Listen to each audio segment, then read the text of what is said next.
Hello and a very warm welcome to the AviaDev Insight Africa monthly update podcast coming to you live on YouTube and on LinkedIn too. So thank you everybody who is joining us live today. I am your host, Jon Howell, CEO and founder of AviaDev Africa. I'm getting some feedback on a different... Yeah, that's me. I've got the YouTube playing on my phone, so I'm turning that off now. Okay, thank you. I thought it was me. Thank you, Sean. That's always good. This is live, guys. You know it's live, and we've got high level of production quality. So yeah, over the next 90 minutes or so, together with my guest, we're going to reflect on what's been a very busy month in the aviation world, actually, and all of the impacts that we've had in July and over the last few weeks. Now, the regular podcast, some of you have noticed, is in hiatus. It's only for the summer period. Just need a little bit of a break. We're having some holidays. We're having some different bits and bobs going on.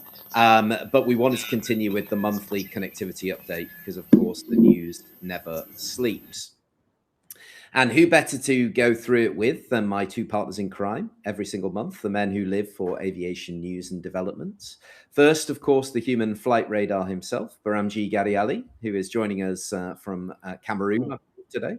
If an airline so much as sneezes as schedule change, Behramjee's already caught a cold. He's got an opinion. So welcome to the podcast, Behramjee. Good to see you. Hope your internet is good today.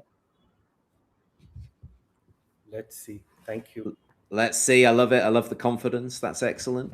And alongside him, a man who has the battle scars from starting up, running airlines across the continent, and also the battle scars from being now a media commentator. I'm not sure which is worse. And that is the one and only Shawn Mendis. So, Shawn, great to have you back. I did just mute you, actually, because I was getting a little bit of feedback at your end.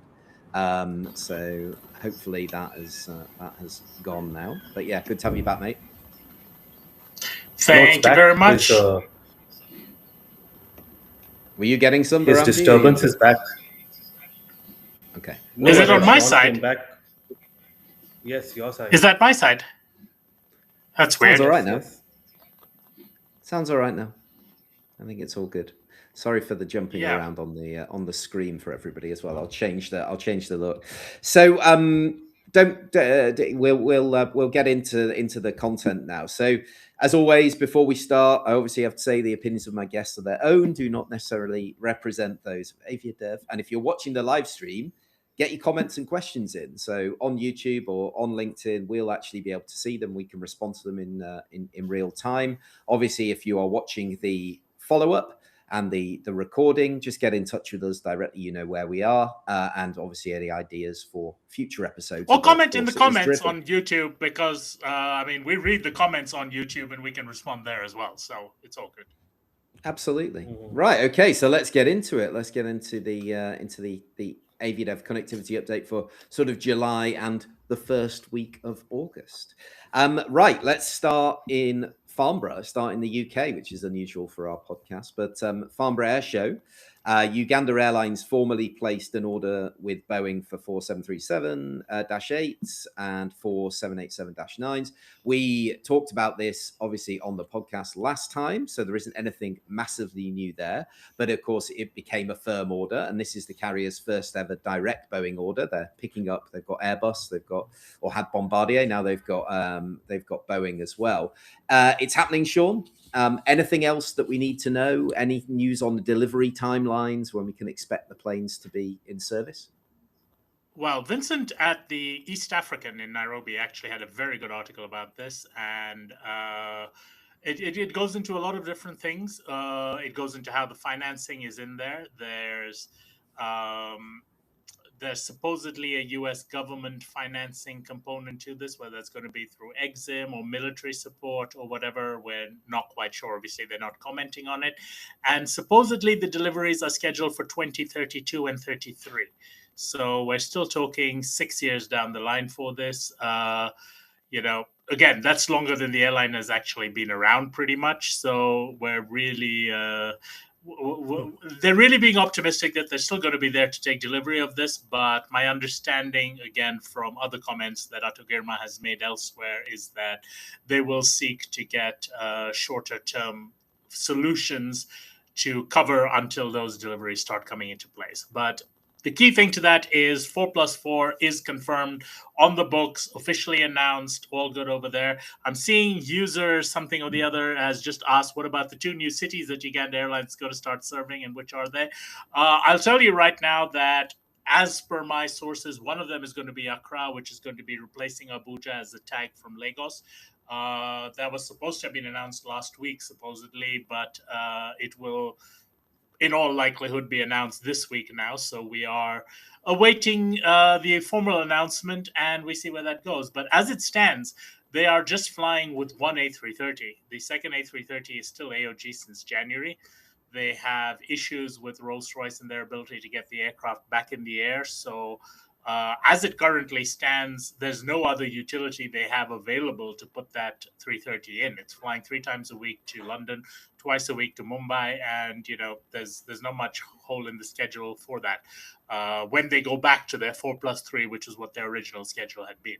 So yeah, let's see how that goes for them, but it's just an update. In addition to that, by the way, there's also 2 freighters, because remember, the original MOU is for 10. 8 are new. The 2 freighters will be pre-owned, so obviously they're not being covered by this particular deal. They will come from some sort of a market transaction. I think it's a 1767 freighter and 1737-800 freighter. And no particular word on those, but the US Exim is not going to fund a pre-owned aircraft. Okay, cool. Right. So while we're on the subject of Farnborough, because we discussed the ins and outs a little bit of the Uganda Airlines, but there was a rumor that we were hoping to hear that a certain large East African carrier was going to put in an order for something, and we were hoping to hear about this at Farnborough. Now there was some updates even this week, so I'd like to bring you in, Behramjee, on the Boeing Max 7. And what potentially we're thinking could happen here with regards to Ethiopian Airlines and their choice of their kind of regional or smaller narrow body aircraft that they're looking to add to the fleet.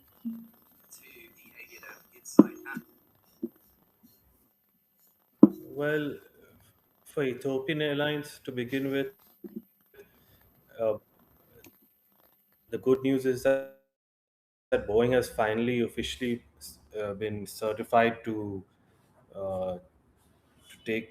sell the done from next words, and the FAA yesterday, Sean sent an article to us saying that the FAA has now certified the aircraft fully. So, hello. Yeah, we're still hearing you. We got you. Okay. So yeah, the FAA certified the airplane yesterday. So I was hoping that as part of the FAA approval, Boeing would announce a monumental order with a new client, or even an incremental order with Southwest Airlines. But unfortunately, We have lost Behramjee. Sean, you're going to have to pick it up. Yeah, so I think what Behramjee was saying is he's been itching for Ethiopian to place an order for the Max 7, and he was hoping that it would come simultaneously with the FAA's announcement of the certification. Unfortunately, or fortunately, I mean, I don't think that was going to happen immediately. If it had happened before Farnborough, we'd probably have seen the order there.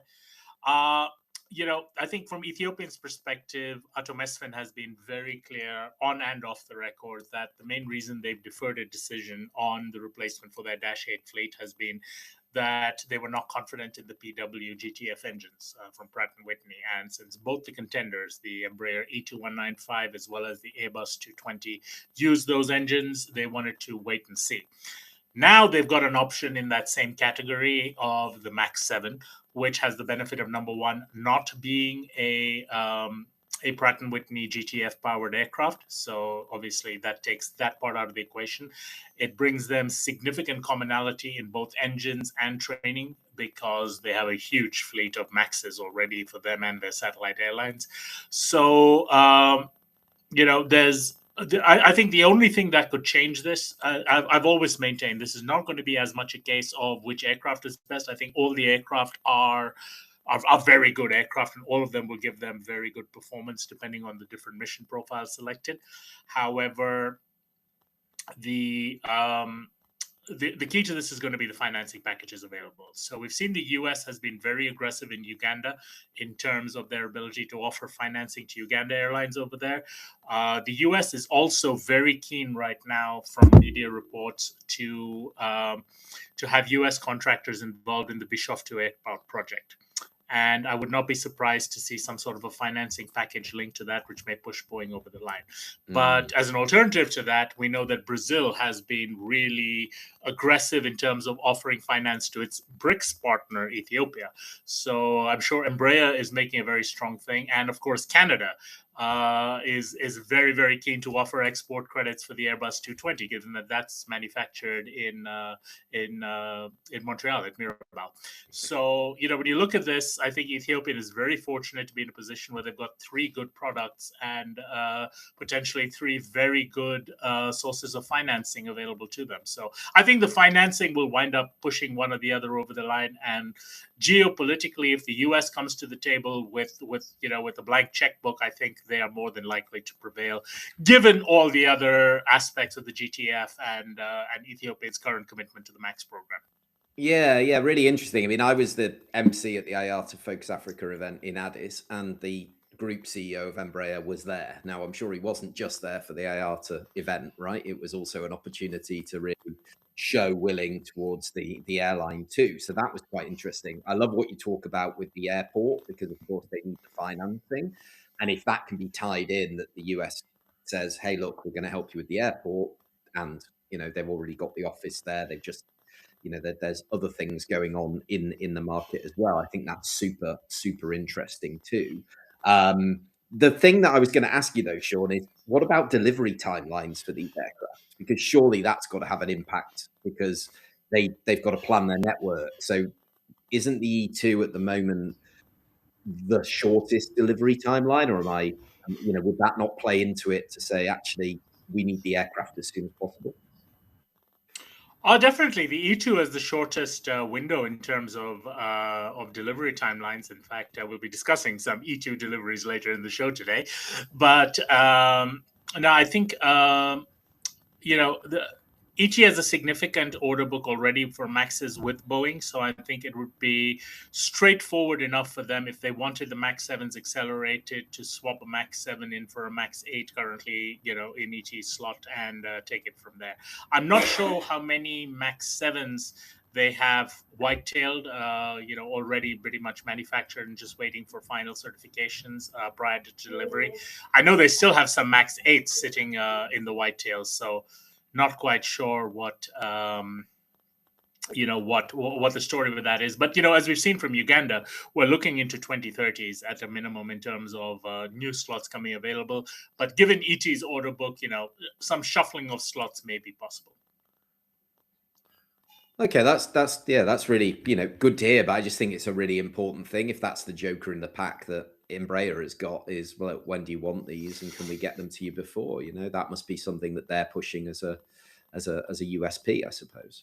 Behramjee is back, and he has his hand in the air. I'm sorry we lost you there, Behramjee, but you are well and truly back. So I know you didn't hear what we said, but I muted him because somebody was chatting to him in the background. But yeah, over to you. Yes, couple of things. Ethiopian also, with Boeing's help, could also negotiate with Southwest Airlines regarding their Max 7 delivery slots, in case Southwest Airlines wants to delay or defer a couple of deliveries, which can then be sent across to Ethiopian. Secondly, I do think that the Max 7 would probably be the favorite to replace their Q400s and be their smallest narrow body aircraft going forward, because of the fleet commonality aspect. Though I remember Sean mentioned in our last podcast that the A220 is also heavily favored because of some financial credits and incentives being offered from Europe. Unfortunately, though, we've not heard anything concrete regarding Embraer having a high chance of winning this order. But who knows, we might be surprised. But if I was a betting man, I would probably put my money on the Max 7 winning this deal versus the other 2 aircraft types, purely because of the fleet commonality aspect. I think definitely. I think after the certification of the Max 7 has come in, and given the fact that this has dragged on so long, the smart money will have to be on Boeing to win this. But, as I said, maybe 60% Boeing, 20% each for Airbus and Embraer on this. But I think Boeing's definitely in the driving seat. But All I have right. a question. I have a question for Sean though. Do you see the Max 10 having any place in Ethiopian's fleet in the future with the new airport? I don't know. The Max 10 is effectively a 757 performer, and ET used the 757 as a narrow body alternative for short field performance against the 767 wide body. Looking at where they operated that, they've largely put the Max into that hole for the most part, and that's giving them the Max 8 currently. It's giving them slightly lower capacity, but slightly better performance in terms of, well, not necessarily better, but in terms of where they're deploying it, slightly more range and things as such. So it could be of interest to them. I think once you're committed to the Max family, 7, 8, 9, 10, is interchangeable. ET loves the flexibility. They happily go in for different variants of the same type because of the commonality involved. So I wouldn't be surprised, but I don't think it's something that's really pressing for them. I think when they bring in the smallest narrow body, I think that'll be their main focus in terms of removing the Dash 8s and then giving them the ability to hit. Obviously, the domestic network will get a lot of these, but it'll give them the ability to increase frequencies in a lot of the markets where they're able to. Remember, this is still an airline which is stuck at 2 daily frequencies to Nairobi because of geopolitical reasons rather than because the lack of demand is there. So it's a tricky situation for them in terms of what they can deploy to now, because I think they're coming up against a wall in terms of where they can actually go to that these aircraft can be deployed to, because the demand for the markets they're already in is growing and growing and growing, and they're getting additional frequencies, larger aircraft, etc. But at some point, it is finite. There is only X number of airports. Let's come back to ET because there are only a couple of topics down the line, and they've got lots of developments, and obviously their numbers came out and everything else, and we got. I have all of that noted. Right, good. Well, we got 19 topics. We're only just done number 2, so we need to crack on. So, really interesting one from the last couple of weeks and the last few weeks has been all these images of the Etihad Roadshow. Charging around Africa, signing partnerships, which is great. So 3 deals in a month, an interline with FastJet Zimbabwe. They're obviously going to launch Harare. An interline with Air Peace, signed in Lagos on the 22nd of July. That's about another 20 destinations. And then an MOU with AWA in Accra, which is code cargo loyalty. It's kind of a bit bigger, I think, is it? And I'd like your sort of thoughts on this. Now, we know Etihad is going to have 6 new routes from November. They're doing all of this. My question is, what's behind it, and should we expect any more? I'm sure you're a big advocate of this, and let's start with you, Sean, because you obviously had some good chats with Yurian at AviaDev in June as well, and all of this probably isn't a massive surprise. It's not a surprise. I mean, we know very clearly, and it's Etihad's playbook. If they're going into a market, they need to partner with the local partner to get some sort of feed. And if you're looking at the 3 markets that they're entering, the only real options they have in terms of an IOSA certified ICH clearance, member, META, etc., who they can do this kind of thing with is FastJet, Air Peace, and AWA. So the choice of partners is completely unsurprising. The scope of the partnerships is completely unsurprising. Keep in mind that Etihad already has a growing partnership with Ethiopians. So, that started off just as a signed thing. Then it went into a couple of code shares. They've expanded the number of code share destinations. They have a loyalty program cooperation right now. In fact, I was just looking at using some Etihad miles for an Ethiopian flight. So they've got, it's a wide range of stuff that is happening in that front. So obviously, their Congo routes will presumably be interlining with Air Congo, which is the Ethiopian partner. Now, I think Behramjee's got some theories in terms of how Ethiopian is proactively defending some of these markets against a potential Etihad entry, and I think that'll be interesting when we start talking about Ethiopian. But yeah, I think from the Etihad side, it is an aggressive expansion they are making, but they have a very long lead time. They've got till March next year, so they've got enough time to put all these building blocks in place and to start things start things off on the right foot before the flights start. And I think that's interesting. But I think just a little shout out over here, because I will send this link to him. I think one of the key things that they're looking at with the Air Peace partnership is to interline with their flights to the Caribbean. And I think routing people to Barbados via Lagos between Etihad and Air Peace might be something. I know at least one person who flew that in the last week. They shall remain nameless, but they do listen to this podcast when I send them the link. So shout out to you, person. All right, Behramjee, give us your thoughts. Which fool was that? I'm not going to comment here. Okay. Anyways, like Sean said, the interline agreements that they did was logical and sensible.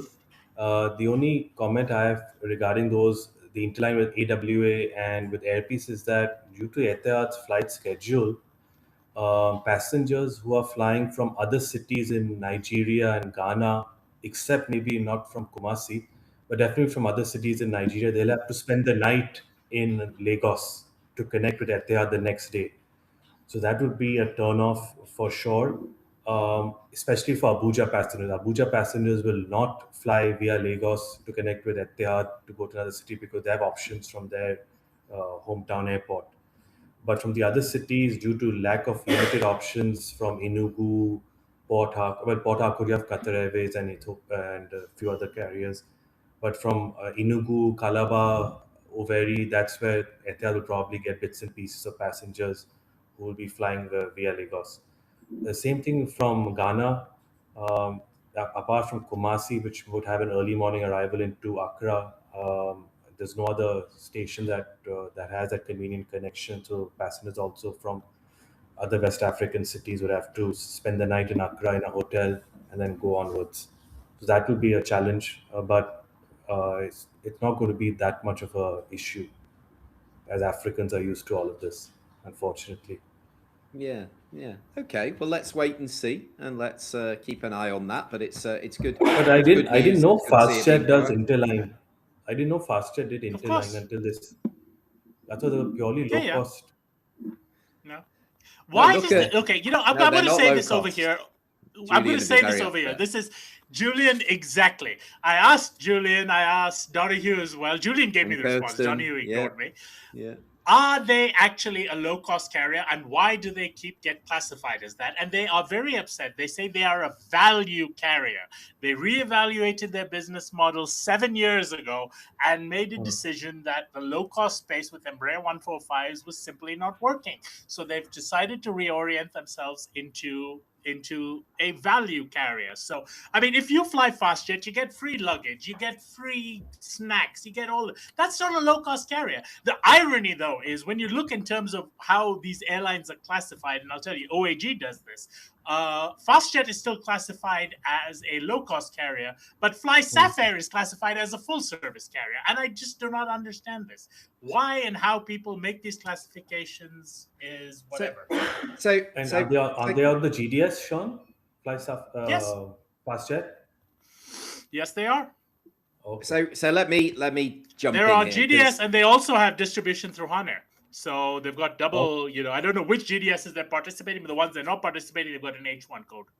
Yeah, right. Okay. So just from my side, obviously, you all know the story that I was involved with FastJet right at the beginning, just in terms of they came to some events that I put on, and I very foolishly. And you were a shareholder. I was a shareholder for a period of time. I did not know all of this. Okay, you didn't know about this. Oh, he lost his shirt. I lost everything. But and Julian likes to talk about this. He was not involved at that point. But the idea, the whole concept, and if you want to do the research here, it's fascinating. But it came out of a team from EasyJet management based out of Gatwick running this airline. And of course, when it opened and when it came into the market, the fanfare was, we are going to be low cost, we're going to be this. And as Sean says, it's been years since they reevaluated, got out of Tanzania, which is where they started, and now are in Zimbabwe, etc. It's been a long time, but that moniker has kind of stuck. Now, the other thing about calling yourself a value carrier, value is kind of in your control. low cost, I hate the term anyway, because often most costs are not in your control as a carrier, right? So how can you have a low cost airline in a high cost environment? It's always the question that I ask. Value is a little bit more where you can say our cost base is what it is, but we're going to provide value benchmarked against the costs. And that's the nuance. But I agree with you, Sean. You need to, OAG have got to update that for FlySafair. They've got to update it for FastJet as well, and we'll come to FastJet because they've obviously made a huge move with an aircraft in the last week, and we've got a really cool story about that as well. So we'll come back to that. But I want to now stay with you, Sean, because we're going to talk about AWA. We've talked about this, or we've mooted it, about the aircraft that we're going to come in and what they're going to do. So let's go to Ghana and let's go to Cote d'Ivoire, because AWA, Africa World Airlines, are going to launch Abidjan from the 31st of August and get their West African network into this particular market. Timely, given the Etihad MOU, we just talked about it. Potentially this could work out quite well. And there's the feed via Accra. So you tell me, how do you see this? Bit of a no-brainer? It's a no-brainer because it's actually restarting a route that we launched on 14th of February 2020 and then lasted all of 4 weeks before COVID hit, and it went the way of the dodo bird. So certainly, I think this is something that's been overdue. I'm not entirely convinced that with the schedule where they're effectively going head-to-head with Emirates 4 times a week, where they're going to be competing with an ERJ against Emirates' 777-300ER pretty much just like an hour apart. I've raised my queries on this with them. When we started it with AWA in 2020, we took a specific decision to avoid that. To avoid trying to go head-to-head with Emirates, because you cannot compete.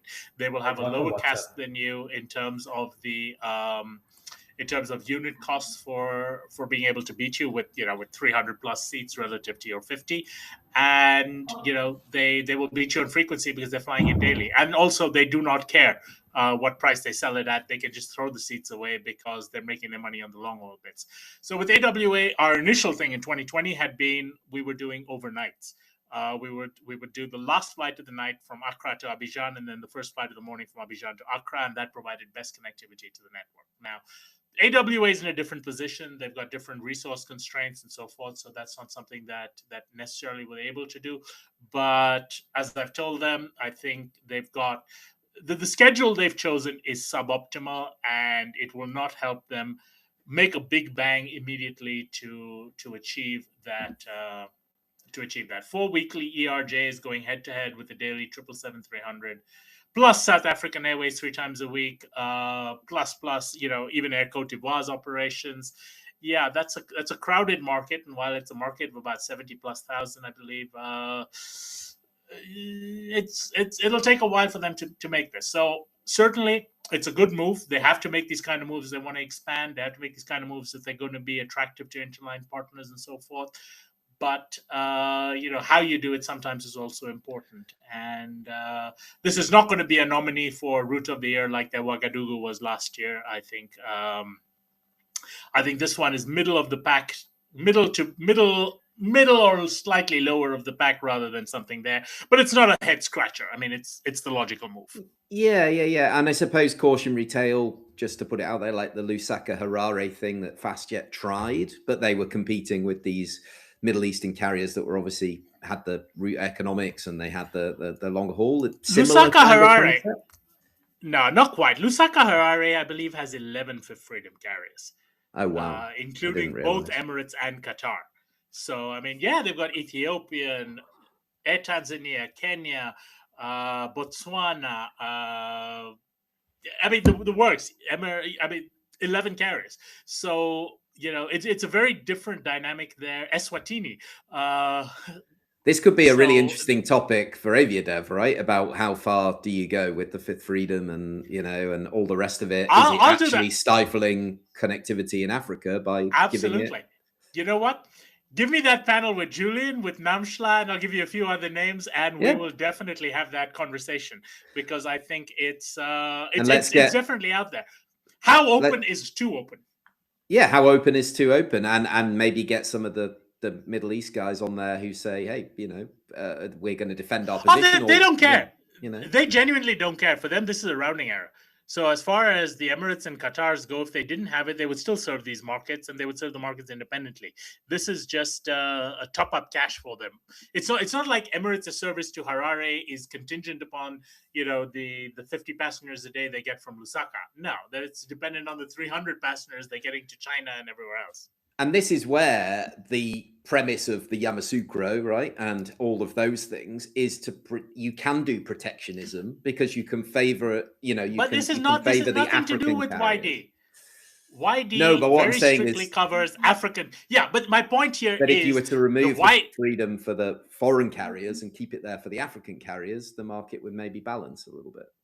But that's the thing. Every country, no matter whether they sign up to YD, does not preclude them from signing Fifth Freedom rights over to non-African carriers as well. To make it work between, say, Harare and Lusaka, a Fifth Freedom carrier needs to get its own government's designation, which you'd assume they would, but needs to get rights from both Harare, from Zimbabwe, as well as from Zambia. So it needs effectively 3 parties to come to the table and all say, yes, this is okay. Now, I'll tell you, for example, Emirates in Ghana. Emirates' bilateral air service agreement in Ghana allows Emirates unrestricted Fifth Freedom rights to any destination beyond Accra other than the United States. Wow. So they can fly anywhere they want as a tag from Accra, but not to North America. I believe it is to North America rather than just the United States.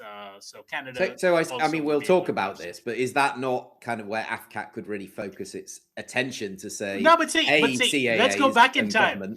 Let's go back in time and see why that was signed.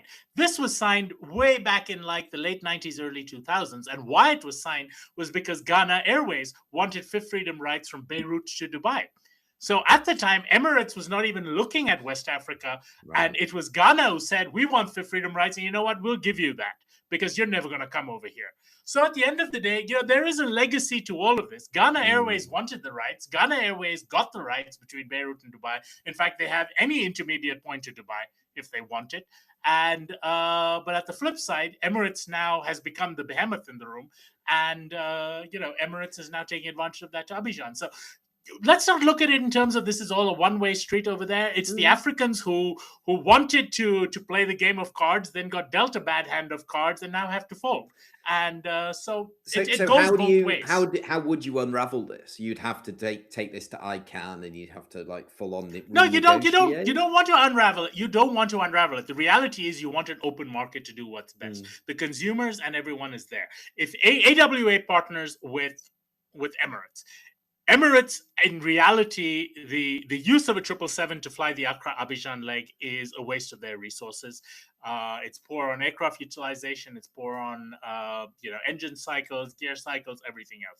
What an African carrier needs to do is put themselves in a position to say, hey, Emirates, don't fly to Abidjan yourself, partner with us. We have a product that we can match you with, etc., and we become a more attractive way for you to serve that market.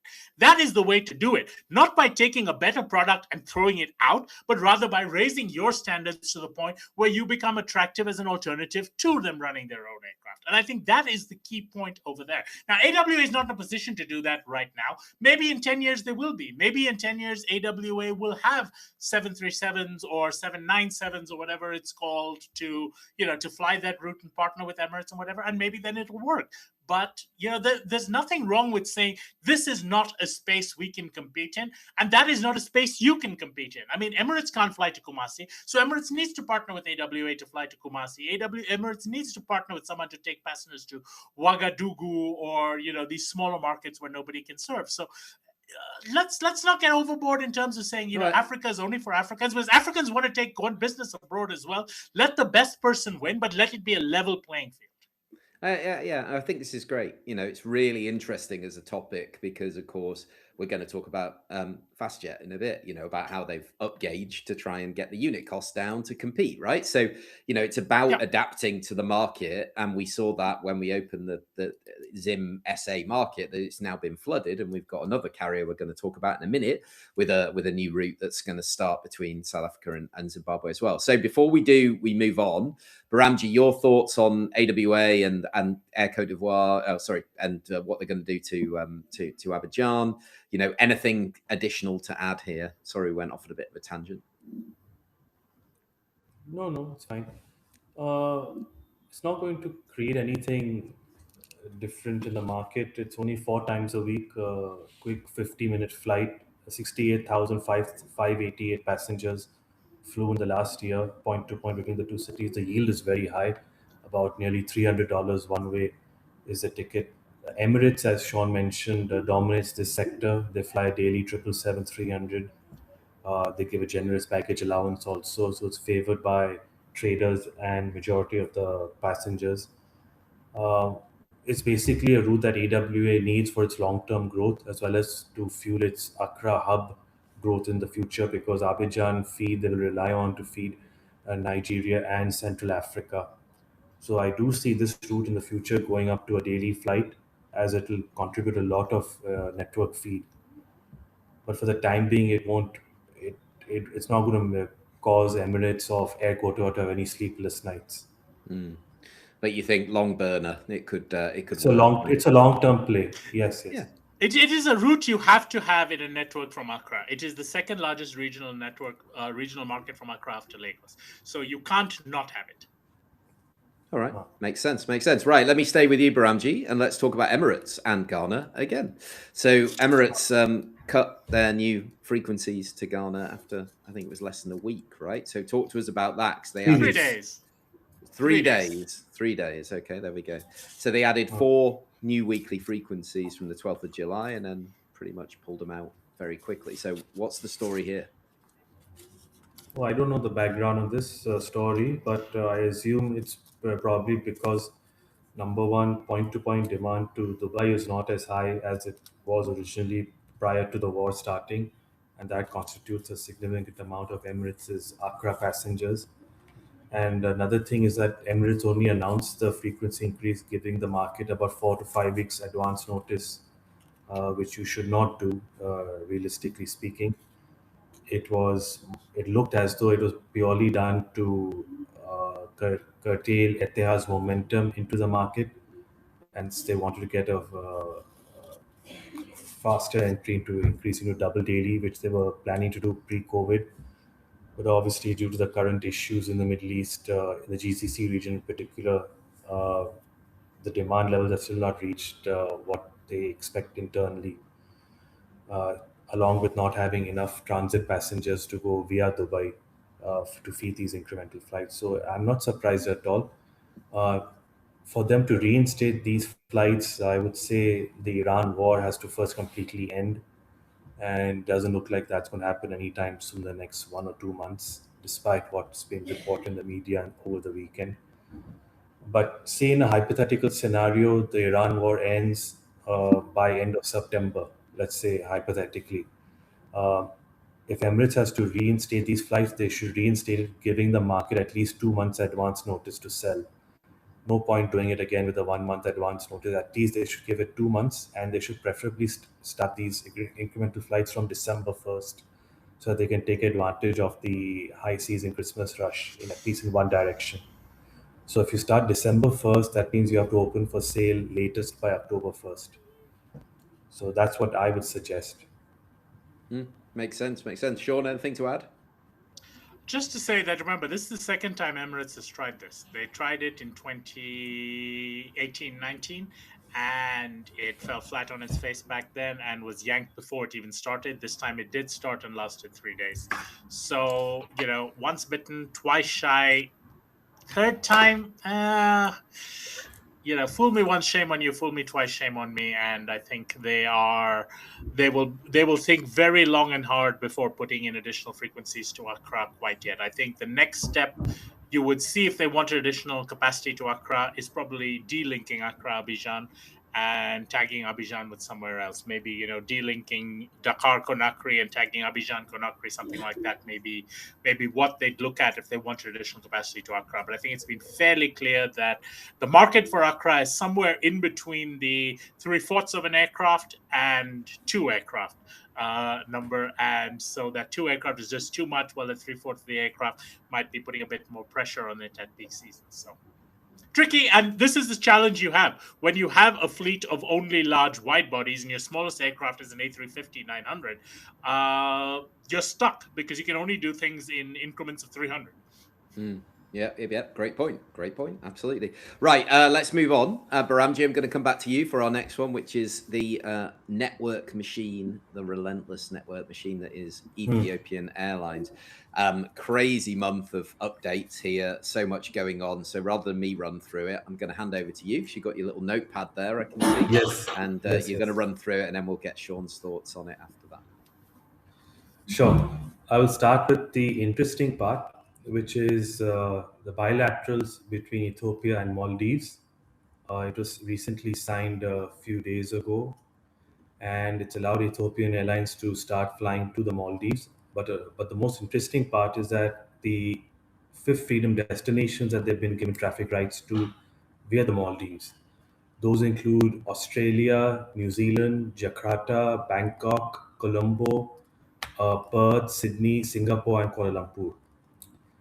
Now, if you ask me honestly, I think that if Ethiopian wanted to start Maldives, they would get a lot of feed from Europe, no doubt. There's very little demand from Africa per se, but it'll definitely help their European load factor, especially in the low season. But I think in order for them to kill two birds with one stone, as well as to avoid paying the high fuel rates that Maldives airport is very well known for, unfortunately, they should look at combining Maldives with Colombo, because at least Colombo has number one, low fuel rates. Number two, Colombo has demand to Africa in bits and pieces, not too much, but it has demand to Kenya and South Africa and a few other places, as well as they can also get some incremental Colombo traffic from Europe and USA and Toronto in particular. So that's what I would do. A 788 is ideally sized to begin with, three, You could four do it with the times a week. max. You could do it with the max to start. But on the way back, won't there be any payload restrictions? Not at all. They're flying the max to Chennai. They're flying the max to Dhaka. They can do this. I mean, No, but Maldives Dhaka is. is a big payload, no? Coming back. Yeah, but I mean, this is 2 hours shorter than Dhaka. Okay. Fair enough. So that's one thing. Second thing is that which got announced just yesterday. Lagos has been increased to triple daily along with Accra from the onset of the winter schedule. Lagos would be a double day. Actually, Lagos increases from 15 November December, and Accra increases from 1st December. but the winter schedule. So, so Lagos is a double daily wide body, whilst and a daily 738, whilst Accra is a double daily narrow body and a daily wide body. Now, just my personal comments on this. Lagos, I feel, has the market demand to feed all of Ethiopians' flights nicely via the three hub wave banks. Accra, though, I think a triple daily flight is a bit too much, though it has network demand, but not as much as Lagos. So I foresee Accra maturing eventually into the triple daily service, but initially I see the demand and the seat factor for those Accra flights being much lower compared to Lagos. Then we also, Sean mentioned yesterday, he got that Lumbashi has been increased to a double daily service, which is also good because Lumbashi is a market, it's a niche market for Ethiopian. And also the fact that this route, this city actually has been showing to have rapidly increasing growth to Chengdu, Guangzhou, Dubai, Bombay, and Delhi in particular. And as Sean mentioned earlier, Ethiopian Airlines, I feel, is also targeting these markets not only to increase their aircraft utilization, but also to consolidate their market share to avoid any newcomers gaining any sort of foothold into their core markets, which over here is Etihad. But also, the Lagos and Accra increases also to push away any attraction that Qatar Airways or Emirates would gain out of those markets, because eventually Emirates would be flying a double daily into Lagos in the future, not immediate future obviously, but in the near future. So Ethiopian is basically consolidating its presence where it can bilaterally, in my opinion. And The also, only don't problem. forget, Ethiopian is Uh, Air Congo. So any increase to yes, Lubumbashi is effectively servicing yes. their home market as well. The only concern I have for Lumbashi in the near term, not long term, near term, is that the travel restriction of people flying from Lumbashi to certain cities in Ethiopian's network, where you have a 21-day quarantine restriction. Not quarantine, Yeah. but you cannot enter into certain cities for 21 days if you've been in the Congo. So that would help hurt their short term demand. Um, Apart from that, And they've it's also actually it's announced. been problematic as well, even if you've just Uh, transited, because I remember there was a yes, situation where there was one they flight. rerouted Where, exactly. yes, They yes, yes, yes. rerouted the Lilongwe flight, which was supposed to go Addis, Lubumbashi, Lilongwe, Addis. They rerouted it Addis, Lilongwe, Lubumbashi, Addis. And because that plane did a tech stop in Lubumbashi, the passengers couldn't go to the US or couldn't go to the UAE for 21 days Yes, because their correct. plane was rerouted to make a tech stop. So, Right. Ebola. Huh. Apart from that, a few other network changes. Long haul, China, just for a couple of months, Chengdu has been increased from 4 to 6 times a week, 4 weekly 777 and China. 2 weekly 787. Chengdu has now become the new hotspot for African traders going there. Guangzhou, obviously, number one, but Chengdu is now rapidly becoming the second most favored city for Africans. So Ethiopian has increased it in the short term, just for 2 months. Guangzhou for the Canton Fair in October, they've increased it to a double daily operation, which usually happens in April and October in the past for ET. What Sean and I really liked, which Ethiopia announced in June, was the start of their Mauritius flights, and we knew that it would be a successful operation from the onset because of what's happening in the Middle East. So within no time, literally, they've upgraded their 3 weekly 737 Max 8s to Mauritius to a 787-8, largely due to European demand and GCC demand they're getting from there on this route. And then one of Sean's favorite cities in Africa, for reasons best known to himself, is that they increased Port Sudan to 9 times a week from July with a 738. I just said that just to make him laugh because, yeah. So, yeah, as usual, some I would say, strategically positive network additions to the Ethiopian network from the onset of the winter season, as well as some in the summer. Majority should do well for them. It'll be interesting to see how they approach their Maldives route because they've increased utilization on Lagos and Accra for their aircraft. So let's see. It's nothing new. I expect more announcements from Ethiopian for the winter season as things get a bit more clearer. And yeah, I don't have anything more to say regarding that. Though I'm still surprised that the Atlanta operation is going on because I expect that should be suspended for the winter season, hopefully, as well as that silly route Porto in Portugal also. Well, we'll wait and see. We'll wait and see. That could be the I surprise think route of the year. I'm going to put that as exactly. I'm going to nominate that for best African route of the year. Yeah, why But not? anyway, Which no, route I'm African not. of the year? I'm Port kidding, Sudan. Behramjee. Acha, I'm acha. kidding. Port Sudan already won it 2 years ago. I nominated it two Okay, years ago. Remember? But no, okay, okay. I think you've summarized most of the Ethiopian stuff well. I'm just going to add a little bit on the Mauritius thing. Remember, when Ethiopians started their Mauritius flights, they only had traffic rights granted till the end of September.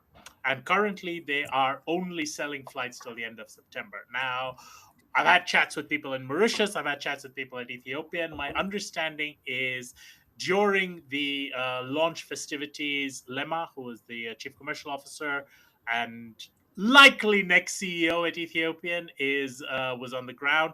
They've Ethiopia has agreed to Mauritius has agreed to conclude a BASA with Ethiopia. They've not had a BASA for eons, and despite Ethiopia wanting to get into that market, and they will in the interim of concluding that BASA, they will grant them a permit extending beyond September. So my sources there say that the application for the permit to take them through to the end of 2026 is already submitted and is just awaiting approval before they'll reopen sales for that. That'll continue at 3 weekly until the end of 26, and then in all likelihood there will be a BASA concluded, which will formalize a permanent year-round operation by Ethiopian. But right now they're still working on ad hoc permit basis, and the current ad hoc permit is only valid till the end of September. Now, again, not knowing the actual dynamics, but judging by what I know of the dynamics over there, I can almost certainly say that Air Mauritius is having a cow over this.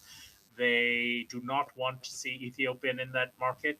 Ethiopian themselves are currently transporting about 70% of their traffic, maybe even more than that. It was 70% to begin with in pre-sales from Europe over Addis into there. A small remainder of that coming from the Middle East and so forth. But this is eating into Air Mauritius's bread and butter. And they will be jumping up and down complaining that you can't do this to us. So I think that it'll be interesting to see how that plays out, what delays we see and so forth. I think it's good for Mauritius. It's good for Ethiopia that this is happening. I don't think Air Mauritius will like it. So we shall see.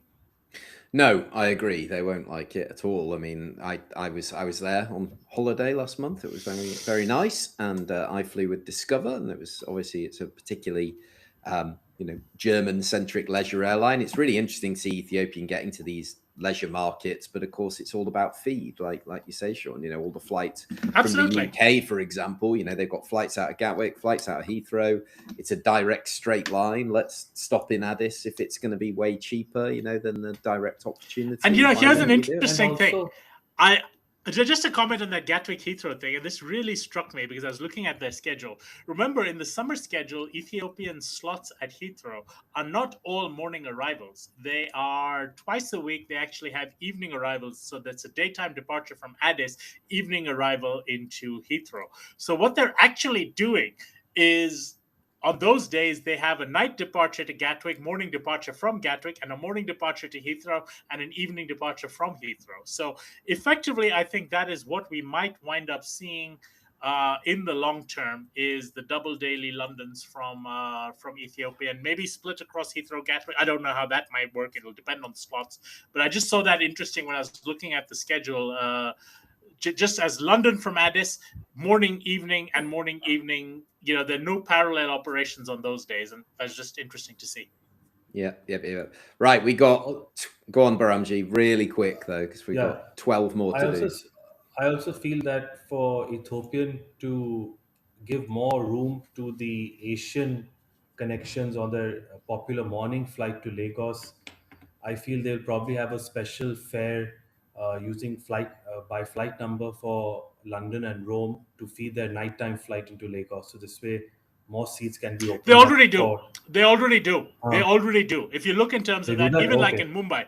In the Mumbai market, if you want to fly on 641, that's the third bank flight which feeds Addis, you're always cheaper. They're actually the lower RBD fares are specific to 641, and in fact others have valid only on 641, surcharge if you want to fly on 611. So this is something they're already doing, and which is why I love flying on 641 and just taking the overnight in Addis whenever I'm passing through. It always gives me opportunity to catch up with someone in Ethiopia or do whatever. So Ethiopia has been doing that for eons. I know they do that from Douala with their overnight flight, but it's not for they do it in all markets. No, but I don't know for a particular OND like London to Lagos that they're currently doing that. Yeah. They've been doing that because some of the London fares, for example, are specified, only valid from Gatwick, only valid from Heathrow, specific time. So it is very much, they segment their fares very, very specifically to push demand and to restrict demand. It's been happening for as long as I know. Yeah. All right. Good. Right. Let's crack on. I think we got a couple of relatively quick ones. So we're going to stay in Addis, but actually not talk about Ethiopian Airlines because China Southern are adding some more capacity from Guangzhou and Changsha. I didn't even know Changsha until I looked at the Changsha is in Sichuan. Sichuan. No, it's No, Hangzhou. No, I don't know. Somewhere. Sorry, Chinese. Hangzhou's near Shanghai. Yeah. So we're all going to be very upset with me. But obviously, the Africa-China market, the Ethiopia-China market is there. Bit of competition on that corridor. But anything specific you want to say on this particular? Two things. Two Go on. things.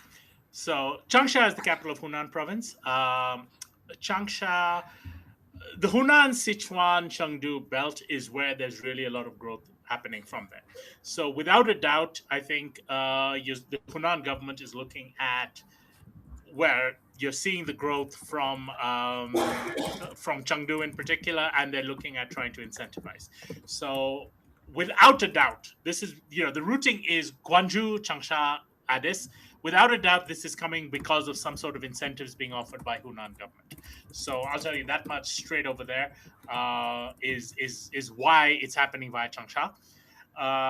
The second point over there is that this is China Southern. Now, let's keep in mind that China Southern and Qatar Airways are like this. In fact, what's a very interesting point, which I don't know if we mentioned it, but I had a chance to talk to Hendrik at Qatar about this during AviaDev.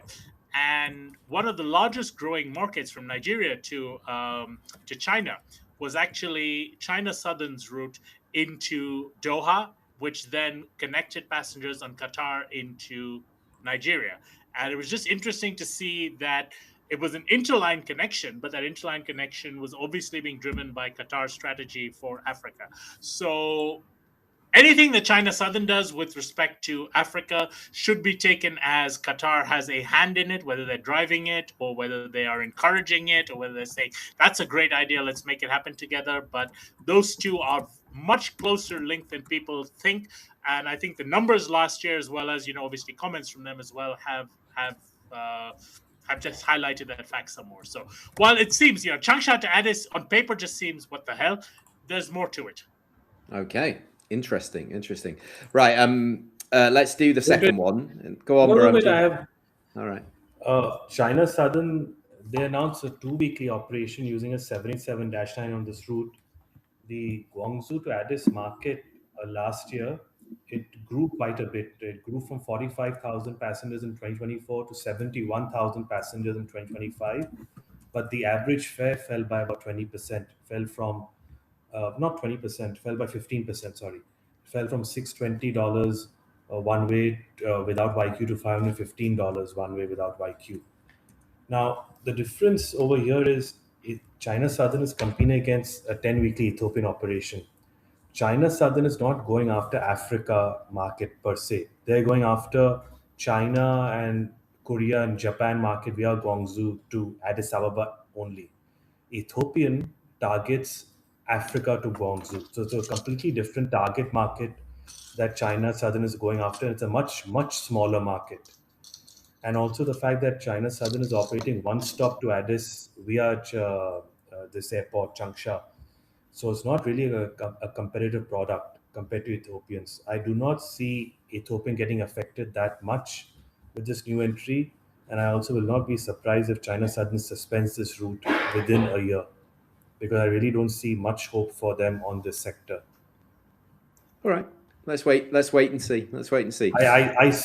I see more hope if Air China started a Beijing to Addis Ababa flight because they're Star Alliance members, and they could code share with Ethiopian beyond Addis into Africa. The only reason this is happening, Behramjee, is the Hunan government incentives out of Changsha. There is absolutely no other reason why anybody in their right mind, and even the Chinese, would launch Changsha to Addis Ababa. That is, as I said, it seems obscure, it seems crazy, but there is money behind it. And it's being rooted with, obviously, Gwangju behind it, because Gwangju is the hub, Gwangju's got the feed, and it's a straight through flight. So. Yeah, all right. Makes sense. Right, let me stay with you, Behramjee, for the next one. Pretty straightforward, I think. Turkish Airlines continuing I have a lot to to expand. say on this. Okay, continue to expand into South Africa. Very interesting information I have. So they are increasing Cape Town and Johannesburg from 7 to 10, respectively. Yes. So both of them. Massive capacity growth, pretty much, straightforward. But is it straightforward, Behramjee? Talk to us about demand and... they're obviously loving those cold waters down there. Yes, indeed. Actually, I also have a very interesting question for you, John, on this. Oh, not this again. I'm terrible at these. This Go on then. even Sean would not know, because even I did not know this until I did my research. Anyways, to begin with, as you mentioned, Turkish Airlines bilaterally has been awarded incremental frequencies into South Africa from the onset of this winter season. Not only South Africa, but also other cities in their network like Pakistan, etc. They got extra bilateral rights for. But for South Africa, Joburg and Cape Town is now dedicated 10 times a week using an A350-900 exclusively, departing Istanbul at 2 in the morning as well as 1 o'clock in the afternoon. So it allows both Asia and Europe to be connected via Istanbul in both directions. Though for Asia it might be a bit of a detour, but still, whatever extra incremental connections they get, good for them. And they arrive back into Istanbul at 5:30 in the morning, which connects with their early morning hub wave bank to USA and Europe, as well as 11:30 late morning, which connects to their afternoon hub wave bank to Europe and USA.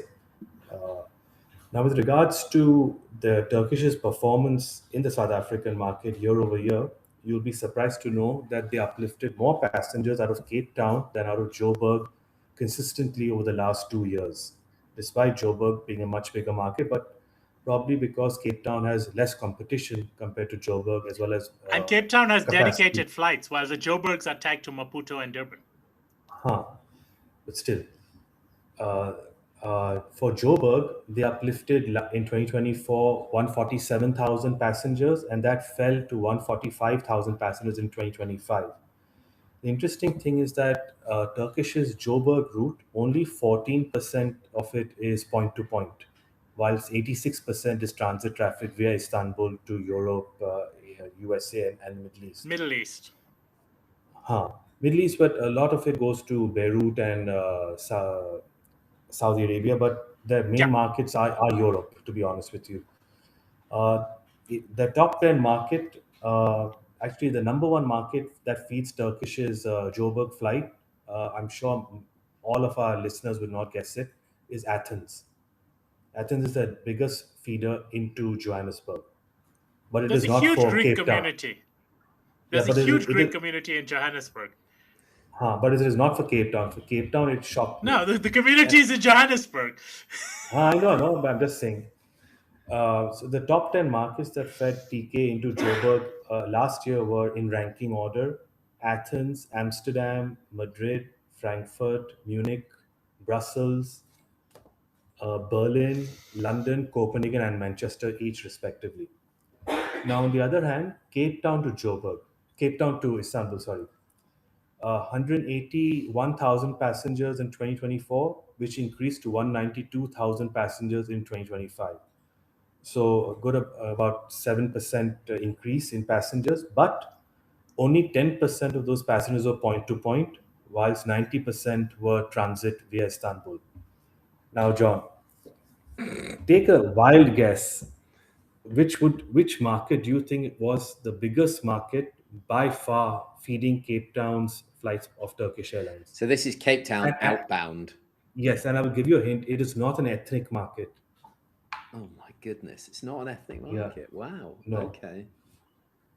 And Turkish. Let's go Stockholm. No, interesting choice. Stockholm did not make it to the top 10 though, also, but it was Berlin. Berlin. Okay. Yeah, Berlin by far was number one. And number two was Athens. So there is a Greek community in Cape Town as well, Not as large. because I don't see many Greek tourists going there. Uh, but yeah, so in ranking order uh, for Cape Town would be is Berlin, Athens, Munich, London, Dublin, Hamburg, Frankfurt, Dusseldorf, Manchester, and Zurich. Notice at least German. one, two, three, four, five German cities out of the top 10 feeding Turkish's flights into Cape Town, which I'm not surprised considering the Germans' love for Cape Town in the winter season in particular, and as well as the Yeah, number of frequencies that they have out of Germany. yeah, there's a lot, right, already. But are you saying there's Uh, scope for more, right? So like Lufthansa, yes. Condor, let's do Yeah, more. yeah, yeah. The Turkish obviously must be aggressively pricing their Mm. flights into Cape Town from Germany, plus the two free baggage allowance on every single fare RBD. unlike Lufthansa, which offers a one free baggage only on certain low-level RBTs. That helps as well. So yeah, I definitely foresee Turkish benefiting with this, because also, as we discussed in the podcast for the last 3-4 months, a lot of demand via the GCC is now being rerouted on either non-stop flights or via one-stop flights via Addis Ababa, Nairobi, or other European destinations, or Istanbul going to Joburg.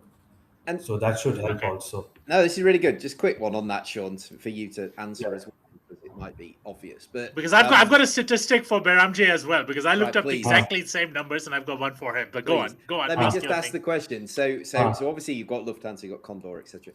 So do you think Turkish are picking up a lot of leisure travelers who are a bit more like, hey, I'm willing to connect? Oh, and try absolutely. Oh, yes, yes, yes, yes. Absolutely. It's nobody The- else. It's just leisure. It's If Yeah, you yeah. fly sensitive. I've flown the Turkish out of South Africa into Istanbul and connecting onwards to India, but every time I do it, it's like European backpackers are 50% of the flight. So it is the low end European travelers. And if you look at their yields, they're crap. I mean, their yields So are I guess my point garbage. is when Discover, for example, gets its 350 900s, then they could do this and pick up a lot of that point to point and be price sensitive and have They the will. right product. But Discover can only operate one gateway into South Africa with a wide body, while Turkish can operate, as Sabina just pointed out in the chat, 14 German destinations feeding into Istanbul, one stop Yeah, that's into either amazing. Johannesburg, Cape Town, and Durban. I mean, they've got 3 gateways in South Africa, Joburg, Durban, and Cape Town. They're blanketing it. But here's my interesting thing. We talked about the absolute numbers, but what was the fastest growing market between Cape Town and Europe? And once again, this is back to what I mentioned earlier. John, what's your guess? Largest growing market from Cape Town to Europe? Cape Town to anywhere in Turkish's network. In Turkish's network, oh my god. Well, I would have Turkish's hoped largest growth market. Well, I would hope it would be some obscure German city like, let's go No. Dusseldorf. Oh, okay. No, it's Moscow. Wow. And Of once course, again, that this makes comes sense. back to the whole Russian Antarctic survey in Cape Town over the winter and the humongous volume that is actually delivering to the economy in Cape Town and to passenger arrivals in Cape Town. I told you, when we looked at those tourism numbers and how Russia spiked completely between October and February every year, Russian numbers go through the roof in South Africa. They triple versus the northern summer period, and 80% of that happens in Cape Town, and 40% of that is arrivals from Antarctica. So this really just shows that they're coming from Russia, then they're flying onto Antarctica, flying back from Antarctica, and then flying back to Russia, mostly on Ethiopian and Turkish. There we go.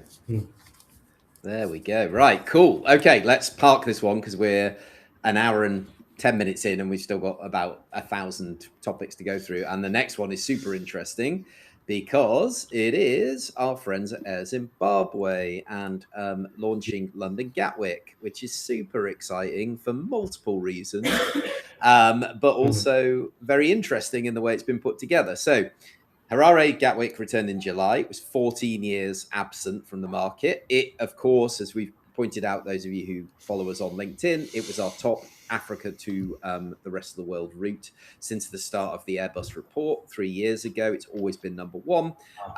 This is a 3-weekly service on an A330 operated by Plus Ultra, Spanish carrier under ACMI.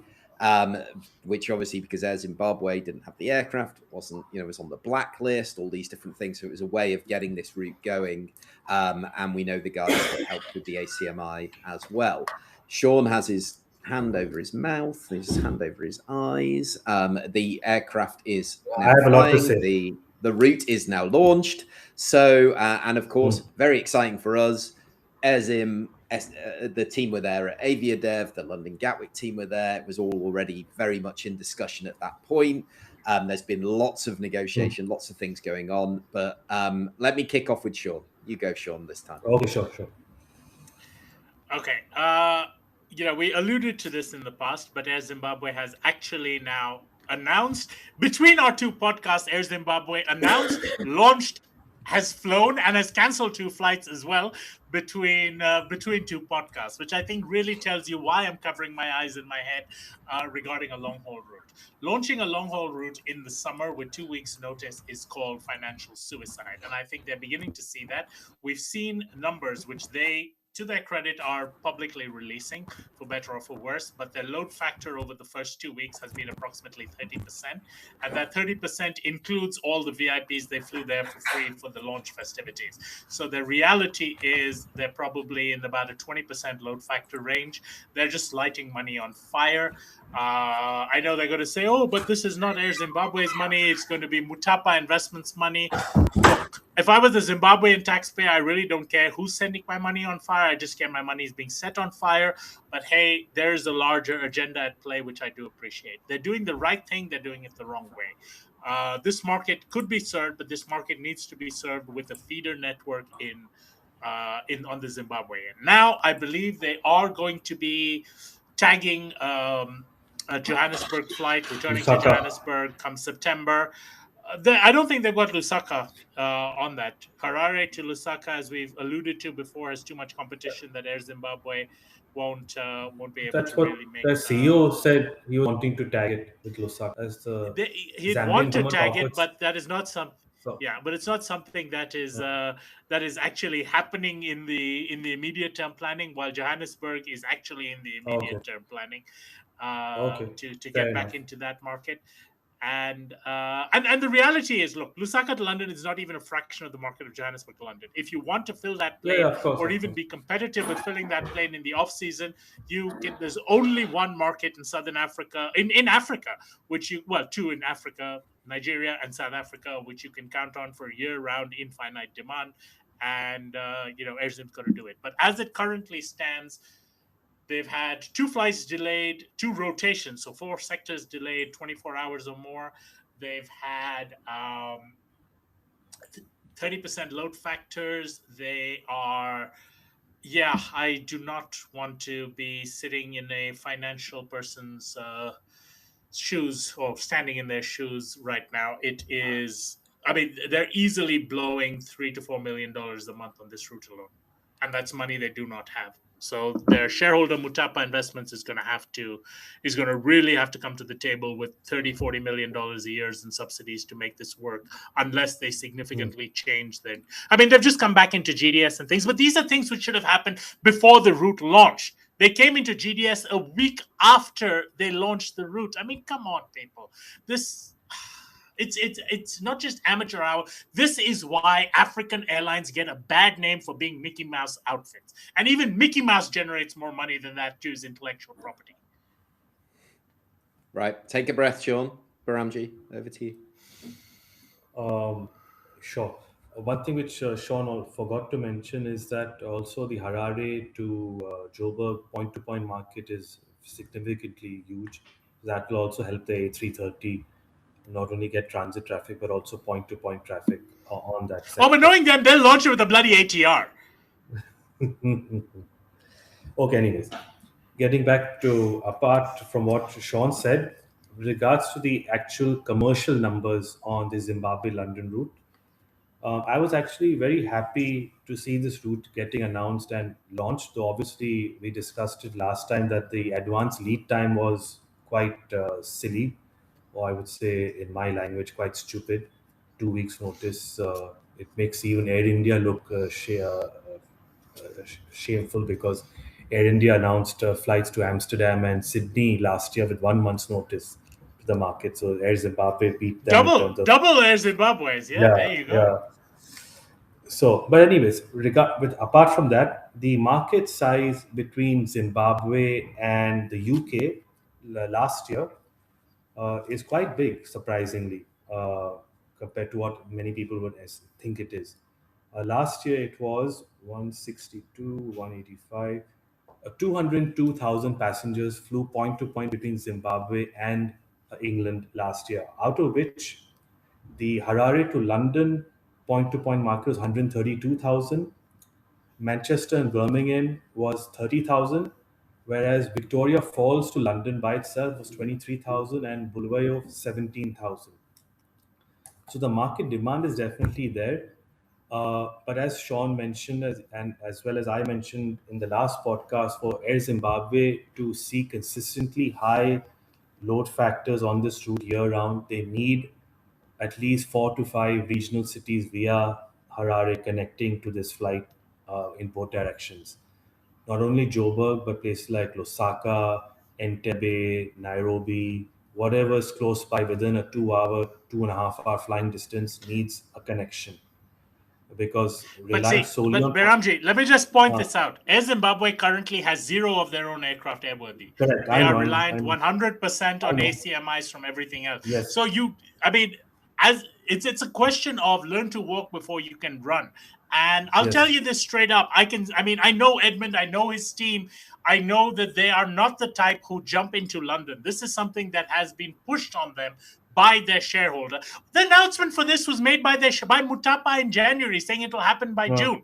I mean, this is not something that is being driven by Air Zimbabwe on the basis of commercial sense. So once again, trying to attribute commercial logic to decisions that are very clearly not being made for commercial reasons, but rather political reasons, is wasting our time. We do this all the time. We look at things and try to say, well, this must be why they did it, when the reality is it's not why they did it. They did it because they were told to, because their paymaster says you're going to do this or else. And the or else was too bad to contemplate. So they did it. And that is the problem. That is the problem with Air Zimbabwe. That's the problem with Air Tanzania. It's the problem with all these bloody African airlines who do not follow commercial logic and just, when their political master says jump, they say how high. yeah. What to do? Absolutely. Absolutely. You work for one. What the hell? I mean, I tell you what to do. Let's move on and let's all talk about something different. Okay, so let's talk about another wet lease, which is and Zimbabwe. WestJet. And Zimbabwe, absolutely. You've really linked it all nicely to this time. So thank you for helping us with the topics there, Sean. So FastJet Zimbabwe have added A320 capacity, wet lease from South Africa's Global Airways. So a big step up and a step change from the ERJ 145s. We talked about the route economics. ERJ 145 is brilliant on these thin routes, but you just can't compete with the Safairs of this world with the 737-800s. And so they've got this A320. It's serving Victoria Falls from Johannesburg, and also will do Harare as well. To start with, unit cost play. Couple of things for those who didn't see my LinkedIn post.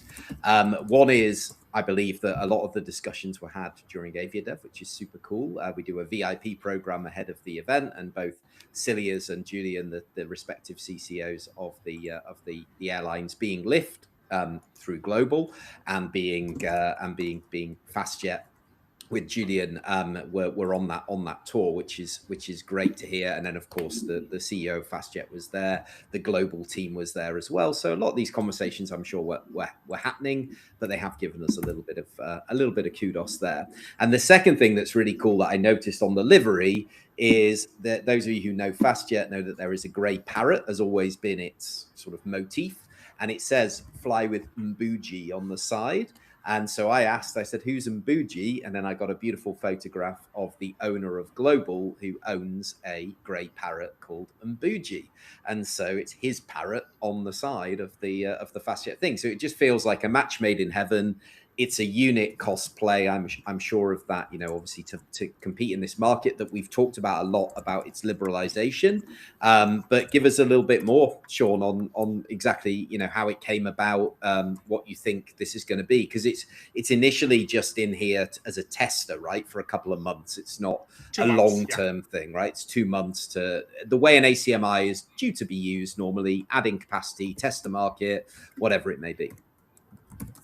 No, I think that's absolutely right. I think, look, it's something that I had this conversation with Julian at FastJet. Must have been 3-4 years ago when when the South Africa Zimbabwe market began to be liberalized, and I told him you're going to be in a situation where the only way you can compete with what's going to be an influx of capacity using Embraer 145s, and again drawing from my own experience using the 145 in West Africa, is on frequency. So high frequency is the only way that you can make that work. High frequency has to lead to high yields, and high yields are what you're going to have to draw. they've not been able to really draw enough of a high yield there, which means they've got to go back to competing on unit costs. The benefit they have, obviously, is right now this is the low season in South Africa. So Global through Lyft, this aircraft, Golf Alpha Charlie, was flying for Lyft until 2 days before it had the Mbuji stickers put on it. And now it's flying for them. It makes sense. It fills in for what is a good season for Zimbabwean tourism. Big Falls and stuff. It's a good time of year to go there. And while on the flip side, it allows them to offer a very attractive rate relative to just flying or parking the plane on the South African end. Those economics will change significantly when it comes to the IATA winter season, the southern summer season, which is now South African domestic peak. And obviously that's why this ends in 2 months' time, because Lyft will need those planes back to make their winter schedule. I think that if this is successful, remember, FastJet is not just FastJet. It's part of Solenta Group, which includes Federal Air, Solenta, FastJet Mozambique, a whole range of different AOCs and airlines within the group. I don't think it'll be very difficult for them to bring in an aircraft into Solenta's AOC, given Solenta's technical expertise and so forth, to bring in the 320 type.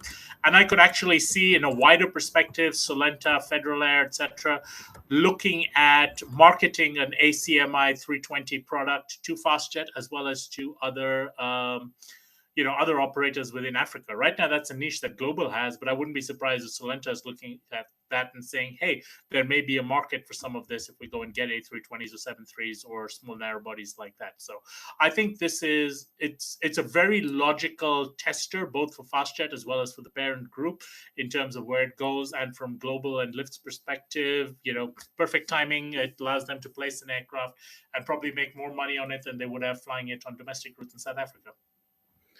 Yeah, really, really smart play. It looks like a good opportunity for sure. Anything you want to add on this, Behramjee, or have we covered it? No. All right, cool. Right, well, I will come back to you, Sean, because I think the next one's one for you as well, which is all about FlySafair. So they obviously were told, from the Competition Commission that you've got to work out what's going on with the shareholding. The sale to Harith has been approved by the Competition Commission.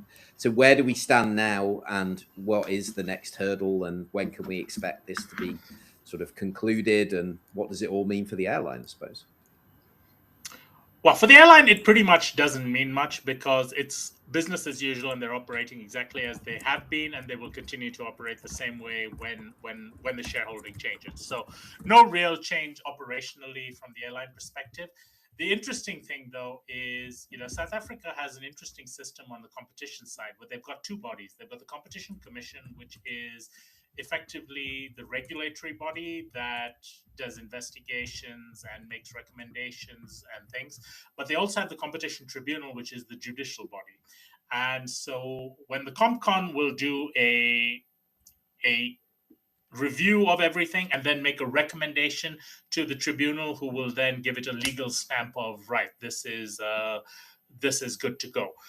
ComCom has reviewed, approved with conditions. I think the primary condition has been that, obviously, because Harith owns Lanseria Airport right now, where, as of right now, but that will change in our next line item, where right now Safair is the only scheduled airline tenant, that they must make access to Lanseria available to other airlines on the same or more favorable terms than they're offering FlySafair. So they can't just say, right, Safair, you can have all this for free or for R1 each, while everybody else got to pay 10,000. No. So they've got to offer equal things, and that is the condition that ComCom has put. It's a reasonable condition. Competition Tribunal will take it. The only potential hiccup that may occur between now and then is that Harith and Lanseria Airport are under significant scrutiny in a completely unrelated fraud case. And this is more and more details of that are beginning to come out. And again, this is one of the very South African state capture fraud kind of things, which could have the result of putting Harith in a position where they are no longer going to get an easy approval from the tribunal. So I'd say that is probably the only flag in this from a pure business perspective, assuming Harith, has raised the cash, is able to satisfy the warranties that they're making, for the acquisition, that it will not involve PIC funding, etc., etc. That should all go just fine. But this little hiccup in terms of this fraud case involving shares at Lanseria Airport and their valuation, and basically a few hundred million rand between friends disappearing. That's the only potential hiccup there. But as it stands, it probably won't make a difference to Fly Sapphire either way. But obviously, I think Sapphire wants to put that whole ownership issue behind them once and for all by closing this sale. If it doesn't go through, they will have to seek obviously a new buyer and or a new restructuring of their shareholding. All right. Right. Let's stick with Lanseria, because we got a very exciting announcement yesterday, and that involves Airlink. So we're going to talk about Airlink now. We've got some E2 deliveries. I think one of those, even Sean told me, arrived this morning, which is super exciting. So their first, two-class E195 E2 is delivered in July. Second one, I think, came in this morning. But let's talk first about the new route, which is Lanseria to Harare from December. And also there are lots of filings for other routes as well as the new aircraft start to come in, some intra-African routes that are super interesting, that are either served or potentially unserved routes by other carriers, which is where Airlink loves those little niches.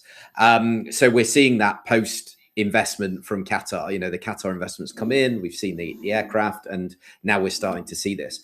So Lanseria Harare, again, super excited to hear that a lot of this was actually first sort of really discussed in detail in 2025 at AviaDev, and then I'm sure followed up with, because we had both the Lanseria team and all of the senior team from Airlink with us at AviaDev in 2026, just a couple of months ago. I know there's a lot of work that goes into it, but it's just really nice to hear that obviously our platform is supporting this route development. I'm sorry about this, Behramjee, but Sean has been following this very closely. I'm going to let him go first again. You will get your chance, don't worry, because he is chomping at the bit. So, Sean. Now, I think, this is something, I think we mentioned it last year at some point when they first applied for the rights between Lanseria and Zimbabwe. So I think they'd applied for both Harare and Bulawayo, and they were approved for both. They're going to start off with 3 weekly Harare. 15th of November will be the first flight. The flight will be an evening Harare, Lanseria. Aircraft will overnight in Lanseria and then back Lanseria, Harare first thing in the morning. The way they are doing that is the aircraft that currently flies Cape Town, Harare and overnights in Harare will just continue onward to Lanseria, and the crew and the aircraft will overnight there, and then it'll start again the next morning. It is 0 additional crew, 0 additional aircraft, 0 additional anything required to make this work. It's as low risk a play as you can get. I had a chance to chat with Catherine, with Namshla, with De Villiers, all of them yesterday on this, and I think they are very, very interested to see how this plays out. I think it is a bit of a risk for them. They're leaving their comfort zone of a Johannesburg and Cape Town hub kind of operation into a more point-to-point type thing. In the long run, I think it's logical because Lanseria potentially, as the 145s are being upgauged in many markets from Johannesburg and Cape Town, they have the ability to shift these to the secondary hub in northern Johannesburg in Lanseria. And I mean, Lanseria, I love the airport. I mean, I used to have an office there back in the day, so I'm a little partial towards it, but it's so much easier to get in and out of. And I mean, if you fly out of OR Tambo late evenings or mid mornings, it's hell. I mean, you could be stuck an hour plus in the security and immigration lines, while Lanseria, I've never had to wait longer than maybe 17 seconds at Lanseria to do anything. It's just such an easy airport to get in and out of, friendlier. Just, I don't know. It's nice. Not as easy to not as easy to access by public transport. I mean, there's no how train into Lansera like there's to Artambo and so forth. So it's got a sort of thing.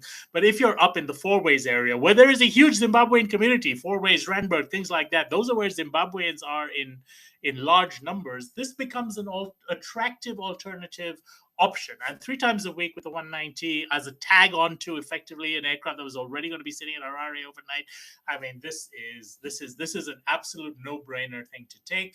And I'm pretty sure that if this one is successful, you'll see Bulawayo probably come in behind that, and that would probably be a 145 rather than a 190 to start with. So that's the first thing in terms of that. Second one is they've taken delivery of 2 E2s since we had our last podcast. First one came in on the 4th of July. Second one came in on the 4th of August today. So that was Lima Kilo Golf was the first one in July. That was their first 2-class aircraft. And that one has now been deployed into the network after about 3 weeks of entry into service. Second one literally flew overnight. That's Lima Kilo Delta. Flew overnight from Sao Jose de Campos, arrived at 7:17 this morning into Johannesburg. And so that's number 5 of the E2s for Airlink that are here on the ground now, and that too will enter into service. And but before I forget, De Villiers said to please send him the links. I'm giving him a shout out here saying hi, De Villiers, because I'm going to send you the link after this as well. But yeah, finally with Airlink, the most recent Statscourant, the State Gazette, has listed Airlink application for 3 new routes. Johannesburg, Mauritius, which I think makes sense given that they've already announced Cape Town, Mauritius, and Johannesburg is a larger market for that. Cape Town, Nairobi, which I think is a fascinating route. It will be. I think this one actually, given the current situation with Nigeria from Cape Town, which obviously we've discussed Cape Town, Nairobi way more than we should have.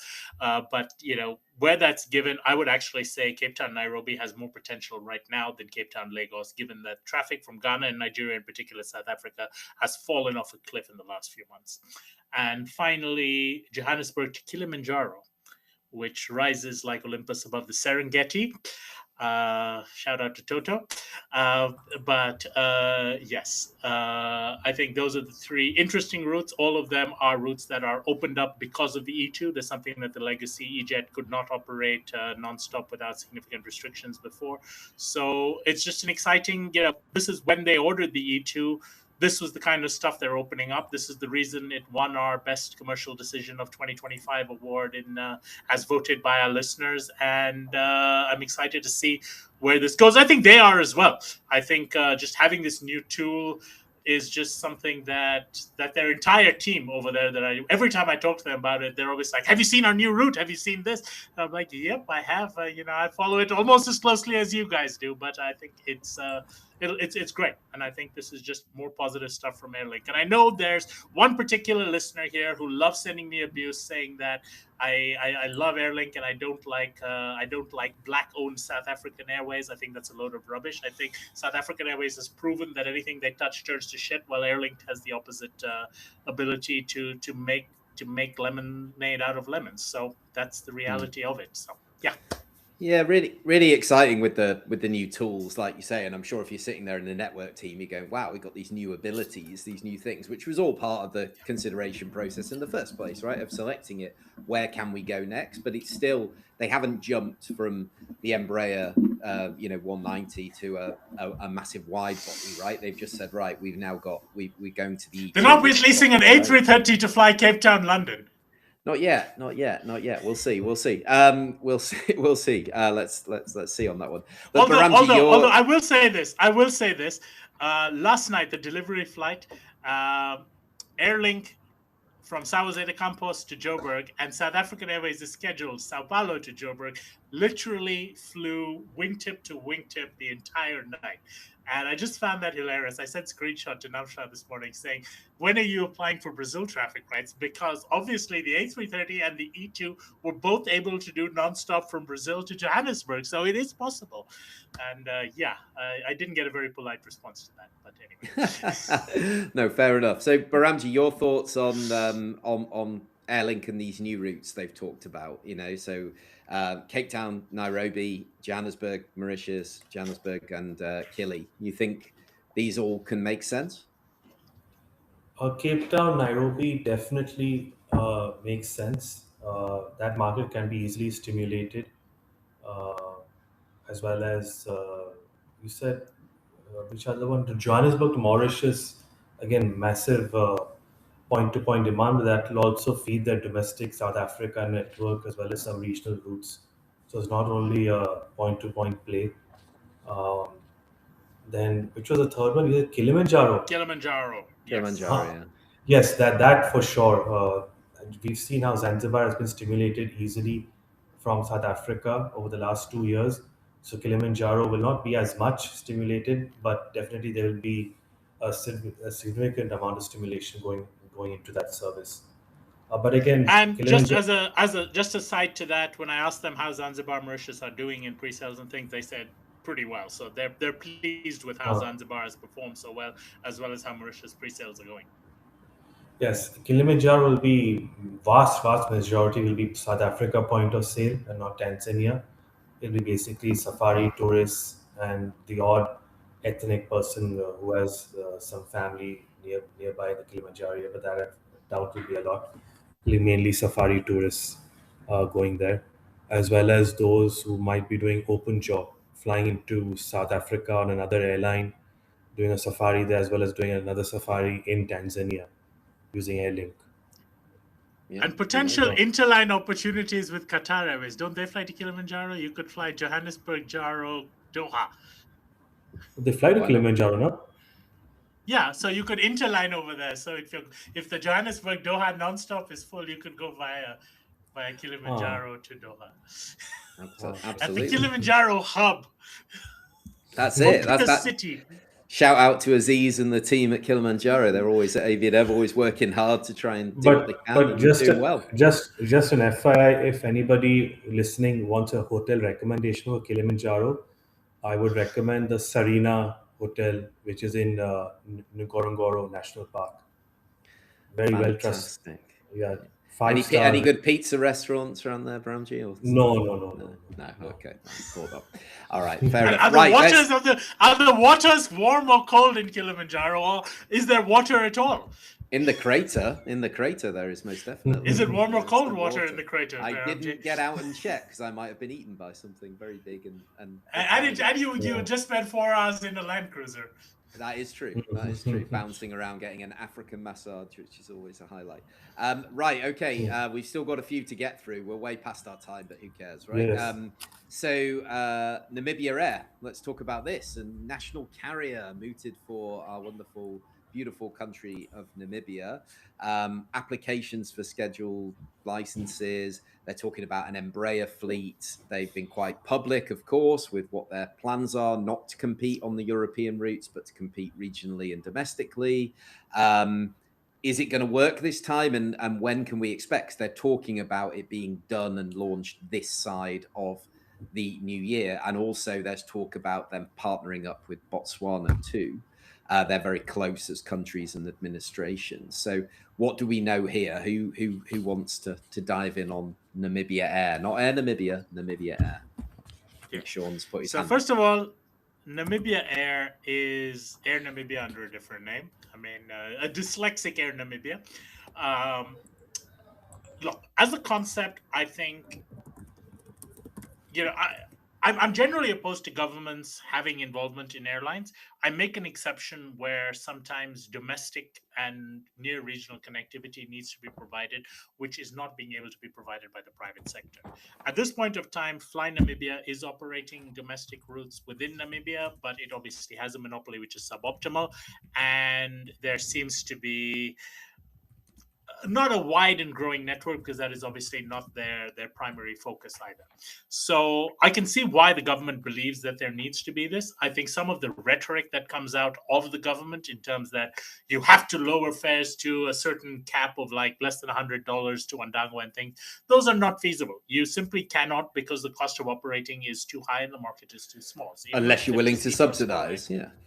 Well, exactly. And that is where the problem comes in, where if you are subsidizing a competitor to a private airline, you are basically killing a private airline. And is that what they want to achieve? Well, they will say no, but the reality is secretly they're probably saying yes. They want to once again control the Namibian skies like they did with when Air Namibia was around, and again losing huge amounts of money in subsidy. Although to be fair, most of their losses came, in fact, almost all their losses came on that bloody Frankfurt route. So staying out of that's a good point. But also, let's look at the fact that Namibia is not well connected, not because people think that Namibia is a bad place, but because Namibia is a tiny country in terms of population and economy. Namibia is not somewhere that you're going to be able to fly 3 times daily from anywhere other than Johannesburg and Cape Town. That is the reality of it. So when you're talking about a fleet of Embraer 170s to connect Durban and Harare and Lusaka and Lilongwe and wherever else you pick, the market is starting from nearly zero in most of these places. And I'm not really sure that you are going to be able to do this without significant subsidies, which they are not willing, or at least they claim not being willing to put in. So yeah, now the whole Namibia Botswana joint national airline thing is a bloody joke. Forget it. I mean, there's no way in hell that either side is going to give up. The reason they're getting back into this game is because they want to have control, and they're not going to surrender control to their neighbors. So no matter how well and how close they are, that's not going to happen. So that's it. One discussion which has had a bit of legs, and I know that they've had these brief conversations, is maybe handing over management to Ethiopian. But if they hand over management to Ethiopian, they're not going to deliver on this business plan. They're going to bring in Dash 8s and they're going to bring in 737s, and maybe some ATRs. They've got some ATRs, right? Well, they've got the ATRs because they didn't have Dash 8s. Yeah, exactly, in Congo. So the ATRs were purely a stopgap. I could see 737 MAX 7s going into Congo, by the way, as well. And that's another reason why I say that 40 to 50 units for Ethiopian, and that would not be a surprise, spread out over the different subsidiaries. But yeah, so where we were in that case, I think it's a wait and see. Yeah, it's a wait and see. The concept is fine. I don't think there's anything wrong with them looking to provide a public service utility to unserved markets over there.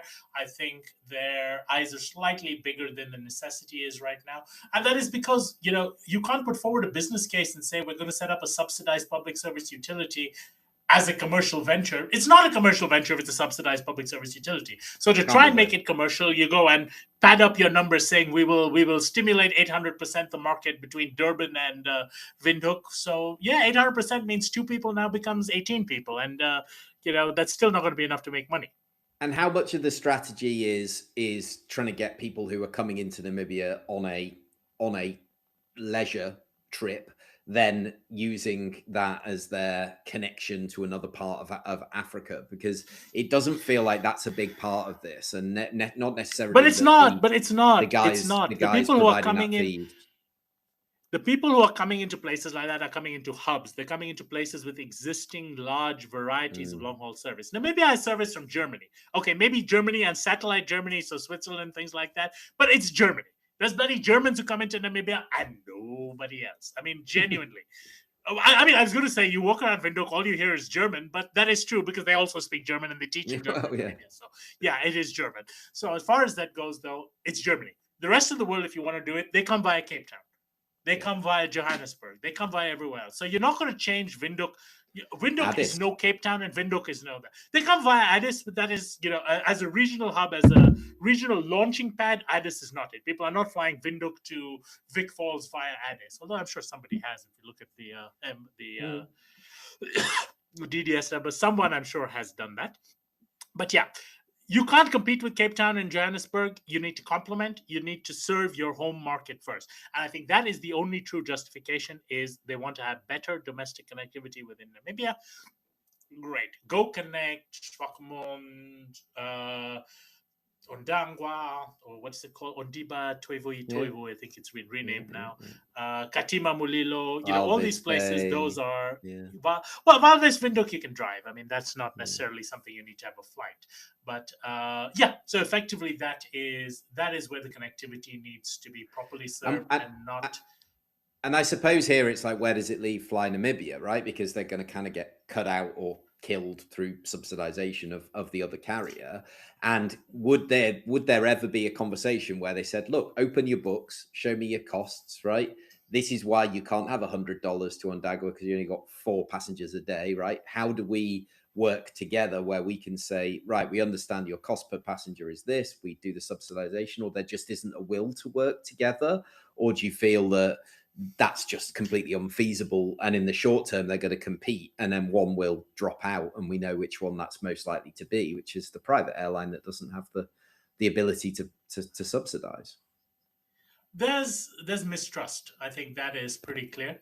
Neither side is going to trust the other one to have their best interests in mind, and I don't think it may lead to Fly Namibia pulling out of some of the less profitable markets if that kind of subsidy comes in. But remember, Fly Namibia is Westair, and Westair has been around doing bespoke, smaller scale charters, MRO services, and things like that. They'll do wet leasing. They've been doing wet leasing, right? Exactly. So they'll partner further with Airlink. They'll figure out a way to redeploy the capacity. So I think they've got a good team over there. Someone like Nareen, I can't believe they've not looked at this already. Hi, Nareen, if you're listening to this, they'll figure it out. You've got to evolve, and that's the truth of operation anyway. You can't just say this is my business model and I'm going to stick to it and double down on it when it's not working.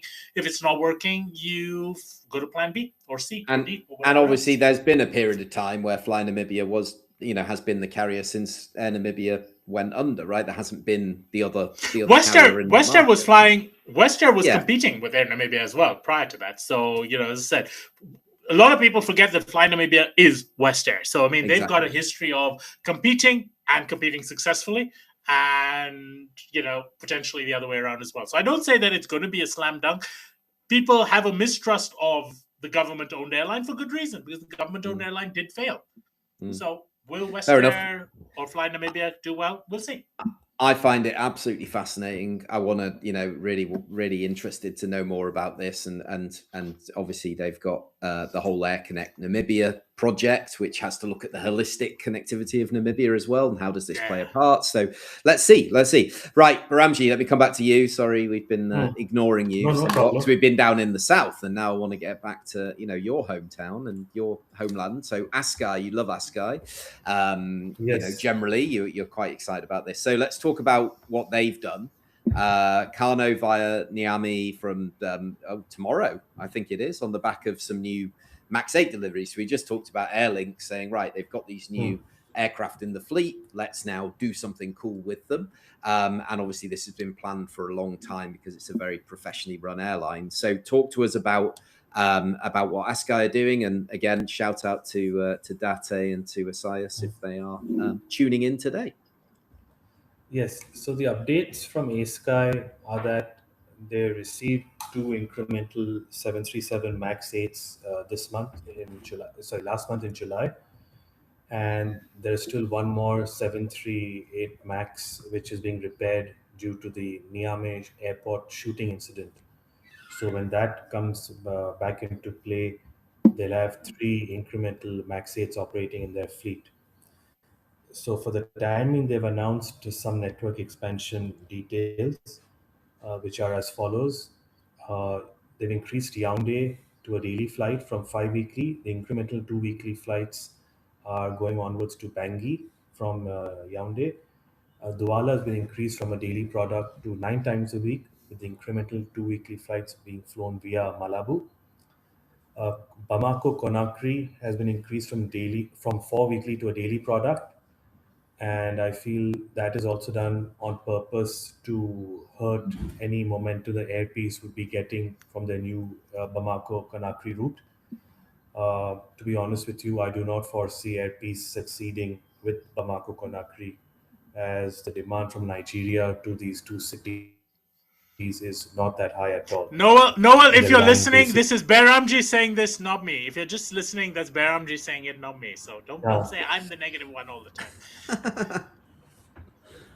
The 5th Freedom traffic between Bamako and Conakry is decent, but Askai with their incremental frequencies now will make life very tough for them. The other route that has been increased, as John mentioned, they're starting new flights to Kanu via Niamey, which basically is for the reason why they chose Niamey to Kanu. There is some traffic between the two cities.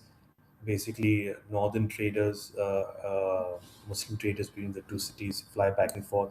That's 3 times a week using a 738, and one thing which they've increased more, which is probably their most frequent destination and one of the most profitable routes is Dakar. Dakar has been increased to a double daily operation. Dakar is one of the biggest network feeders, not only to Central Africa but even to other cities via Lomé to West Africa. They get a lot of feed from Dakar. Their point-to-point market is not so big, but is increasing steadily. But Dakar and Abidjan and Bamako provide massive feed to their network via Lomé. But apart from this good news, there is some little bit of bad news also at ASky internally, in the sense that a lot of their pilots over the last 2 months have been poached by Nigerian carriers due to offering better salaries and better packages. So they have had around, I was told, 8 to 9 pilots have left ASky to work for Nigerian carriers since May. So that has a bit of an effect on their crew rosters. But ASky, those pilots must have had their own reasons for leaving, but I would have probably not left ASky for those Nigerian carriers, because at least ASky, you have better Says the staff man who's travel worked for benefits. Nigerian carriers before. Yeah, Says Mr. at least, Mercenary himself. yeah, the long term stability is better at ASky. That should be his new nickname, the So, spreadsheet for hire, Sean, I think. No, and but just an now, interesting point, yeah, I'll add on this with ASky because Esaias had an interview just, what was it, in the last week or so, where he's made comments about obviously stuff we already knew, stuff that Marshall had mentioned at AviaDev, in terms that they're not going to be looking obviously at Paris for 26, they're looking at Paris for 27, they're looking at 787s as a potential wide body option. But effectively, and hi Esaias, I know you're going to be listening to this on the weekend when you tend to listen to the podcast, so hello to you Esaias as well. uh, but yeah, so it just basically solidified stuff which we picked up in bits and pieces here and there. This one was with the Addis report, I think, from Ethiopia, where they interviewed both Isaias and Marshall, and basically had this information. So I think that's basically, as you say, the ASky has a longer term plan rather than just more of the same. They are looking at Europe and they are looking at wide bodies, but not an immediate time. We're looking at about a 2-year window for those. All right, cool. Right, let's get through these last few. Some are quite short, I think. This first one, Air Cote d'Ivoire has cut Johannesburg before it actually launched, so it dropped it before it actually started. So exactly, this is one of those, if a tree falls in the woods and nobody hears it, did it even fall? And that's exactly what Air Cote d'Ivoire is. Their Beirut was, it didn't even launch. Does it actually count as a cancellation then? Johannesburg, it didn't launch. Did it actually count as a cancellation then? And I think, just to say on this point, it was a bad idea to begin with. It was a horrendously poor idea to begin with. But I think this is definitely something which has come out again out of the cratering of the Nigeria to South Africa traffic. I mean, that traffic has, when you look at where it was at its peak and where it is today, it's gone to hell and back. So yeah, I think it was a bad idea, and it was a bad idea made even worse. And thankfully for them, this has probably opened their eyes to, wow, we're going to lose even more than we thought we might. So yeah, that's not happening now. Thank goodness for that. But they still have an A330, which they don't know what to do with. Rumor is that they are trying to get Fifth Freedom rights to fly Accra to Paris. We shall see if that transpires from the Ghanaian and the French sides. Absolutely. Right. Back to you, Behramjee, for this one. Air Congo launching Brussels and adding the Charles de Gaulle tag to as Paris. well. Yeah. So talk to us about this Yes. one. Yeah. Well, it's very simple. I said this very clearly in the podcast last time around when the initial announcement of Brussels was made by them, that there is no way that they'll be able to sustain Brussels by itself, especially in the initial phase. And in order for them to have a decent load factor, they needed to tag Paris with Brussels. which thankfully they decided to do so going forward. They've not announced the exact launch date of Paris as yet, but that should happen soon. Um, right now, what is their July performance on the Brussels route was obviously not good at all, mainly due to these Ebola restrictions and also fear of passengers flying there from Europe. But as I mentioned this before, though I don't recall when it was, but now Paris, despite Congo being the DRC being a Belgian colonial country in the past, the demand for Paris point to point has now exceeded Brussels. In the last year, Paris to Kinshasa was 166,000 passengers, paying $710 one way, compared to Brussels Kinshasa being 139,000 passengers, paying $685 one way. So it makes perfect sense for Air Congo to operate the tag to Paris. That will definitely help their load factors increase a bit. But I was also informed recently that Kinshasa Airport, just like Lagos, unfortunately does not allow transit passengers. So if you wanted to fly, for example, to Johannesburg via Kinshasa to Europe, you're not allowed to do so. So I would suggest to the Ethiopian Air Congo team to lobby hard and get this hurdle sorted out fast, because they need that feed from their regional network to feed Brussels, Paris, and Dubai in the future for that airline to be successful on the long haul front at least. Because relying on point to point demand is not going to cut the mustard. No. Yeah, fascinating, fascinating. Right, okay. Let's bring in the next one, and then you can reflect on all of those, Sean. So, CAA Congo launches Luanda again. Did they? That's the question. Behramjee, did it actually launch? Oh, I've not even bothered to check, nor am I interested. And I think that is the reality. CAA Congo is chop and change. What they do today may not be what they do tomorrow. But And regardless, if it launched, congratulations to them. If it didn't launch, well, oh well, next time. even if it did launch, there's hardly any market from Angola to Kinshasa point to point, which is their Exactly. main focus. So even if they launch, it'll be suspended within a week or two. So there's no point even bothering to talk about it. All right, fantastic. Right, we are Fly, coming, Fly CAA, Fly CA should just continue doing what they do best, which is concentrate on domestic Congo, and that's it. Absolutely. which Yeah. is an amazing market. I always use it as an example that they Yes. use a 330 to fly a domestic route because Not anymore though.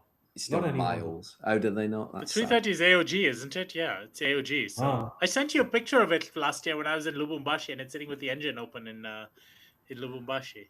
Oh, right. Ah. Okay. Well, that makes me sad, but they did do it, and when people realize Yeah. then the scale of that country, it's just incredible. And the alternative, I always say, what's the It's not the alternative to the scale. flight is 4 to 6 weeks by road if you ever made it at Yeah, all, right? or by river.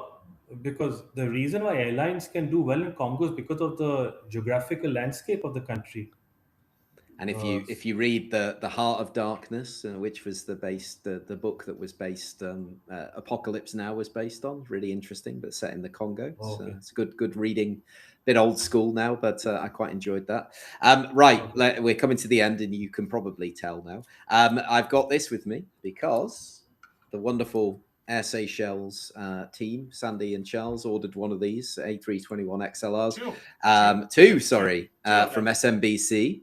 So shout out to Ellen and to Cora and the team at SMBC as well, on dry lease at Farnborough. So another Farnborough. We should have maybe put this in early doors. Sorry to the guys for you being right at the end. But they're going to deliver these 2028, I think. So it's long haul access, narrow body economics. It's an island destination that it makes sense for some of their routes, I think. But how do you see it being deployed? Do you want to kick us off, Sean, on this one? I think Seychelles has realized during the pandemic, in particular, not pandemic, the current Middle East crisis, that similar to Mauritius, they were overly dependent on connections through the Middle East. They had to develop capacity to be able to hit some of their core source markets directly. And while a wide body has been tried and failed in the past, this became a realistic option for it. It's something they've been looking at for a while. They've had tenders out for consulting services for evaluation of various things. But the honest thing is, there's no real surprise because there's only one aircraft that can really do this, which isn't a wide body and still has the ability to hit Europe from Seychelles, and that is the 321 XLR. Now, it may not be able to hit the Londons and Parises without a payload hit. I mean, that may just be a bit on the edge. But Indigo is going to be launching Mumbai Amsterdam with the 321 XLR. I don't see any reason why you can't do, Seychelles to a big chunk of Europe with the 321 XLR. Plus, it opens up other potential markets for them. China, it can open up more in India. It can open up, well, if they really care to, a lot of Africa. It can open up potentially even Perth in Australia. So, I mean, choices are there. Let's see how they deploy it. But it's a good aircraft to have. I think Seychelles is the kind of market where this kind of long, thin route options are critical to them, especially because they've identified their vulnerability to Middle Eastern shocks. But also, Sean, the XLR on Bombay Amsterdam will have a significant payload restriction. Yeah, it will. Well, I won't say significant, but there will be a payload restriction. No. The Indigo engineer told me himself. He said it What do you be consider a very, significant? very significant. You're talking about 25 seats. He did. No, he said more. John, I think you're muted if you're saying anything. I was going to say, give us a percentage. Give us a percentage. I'll do the numbers. I will do the numbers. I'll do the numbers and I'll see what I come up with on this. But there will be about at least 25 seats on a hit over there. But you know what? If for Amsterdam slots, you keep it. But again, from Seychelles, it's a different performance issue. They're doing it. They're doing it mainly for the slots. Yeah, but the challenge is inbound to Seychelles. Your challenge is you've got long alternates. So it's not as much necessarily even departing from Seychelles, but it's coming back into Seychelles. You're having to carry an hour or two of extra fuel. And that is a huge amount of capacity, which you're then taking off the table because of that extra fuel you're carrying inbound to an island. So that's always a challenge. Mauritius doesn't have it as much because they've got Réunion right next door. So it's less of a reserve thing, but I've done flight planning into Mauritius, Madagascar, Seychelles, and places like this. And Seychelles is one of the hardest because there's only 2 airports over there, and one of them can't take a 321. All right. Well, we're talking about Reunion. That's our final topic, which is Indigo cutting Chennai Reunion, which was only launched 29th of April, and they're pivoting to Mumbai Dar es Salaam. India, Africa, we've talked about this as a really interesting market, especially East Africa with the narrow bodies and things. So what's the story here? How bad was it, and why did it happen in the first place, I suppose? It's a route that Air Austral used to fly for many, many years. I think there was definitely tour operator interest to revive it, and I'm sure that there was tour operator guarantees given to Indigo to launch this. It just didn't pan out as well as they thought it would. So they pulled the plug, and the guarantees probably expired. So I don't think it's necessarily a failure. It was an experiment that both sides felt we probably needed to take. And when it didn't pan out, and move on to plan B. The key, though, and this is something that I have said for years and years and years, that Indigo needs to bloody well start Mumbai Dar es Salaam. That is a market they can fly with the existing fleet. It is a market that has been ripe for the taking, and it's the market where Air Tanzania, through no credit of their own, has stumbled into a de facto monopoly and market leadership. And there is no market in the world where Air Tanzania deserves to be the de facto market leader for any reason whatsoever. So that will come to an end by all accounts, although this isn't yet officially announced. We have it from very reliable sources on multiple reliable sources that this will launch 20th of November. Daily Mumbai Dar es Salaam Indigo with 320 or 321 Neo, probably 320 Neo to start with the ability to surge it. And it's a huge market. It is a market that, similar to Nairobi, Indigo will go from zero to market leader in less than a year. And that's basically what's going to happen. Cool. And it should have happened 2 years ago. Cool. Anything to add, Behramjee? Yes. Just to correct Sean on one thing, the market that Sean and I have been lobbying for was not Dar es Salaam to Mumbai, but it was Lusaka to Mumbai for the last 2 years. Lusaka to Mumbai needs an So- XLR. That's a separate story. I'm saying Dar es Salaam was Yes, doable yes, with yes. the existing fleet. So they should have opened That Dar I 2 know. years ago.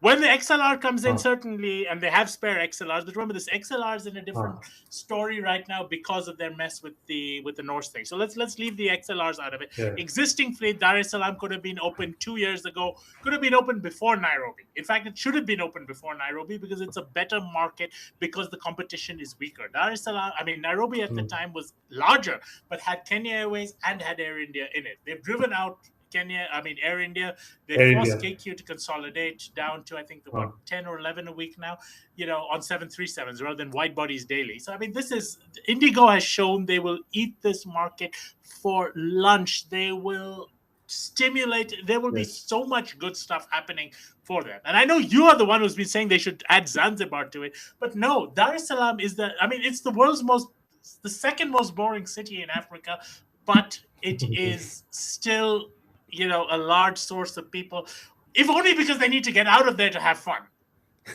Tell us what you really think, Sean. Right? Which is the first most boring city in Africa?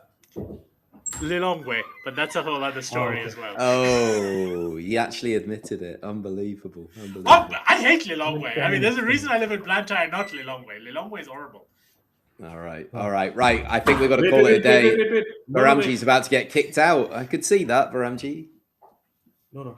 So to add to what Sean was saying, the Tanzania-India market last year grew quite a bit. It's now 136,000 passengers versus 112,000 the previous year, out of which Mumbai alone was 81,000 passengers, point to point. Exactly. And Mumbai to Dar is most of it. Yes.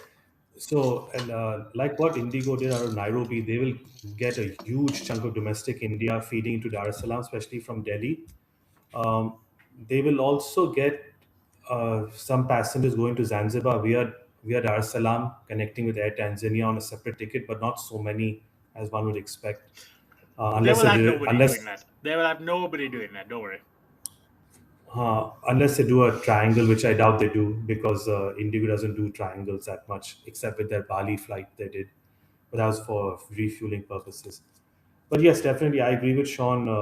Dar es Salaam, Bombay will definitely see very high load factors from the onset.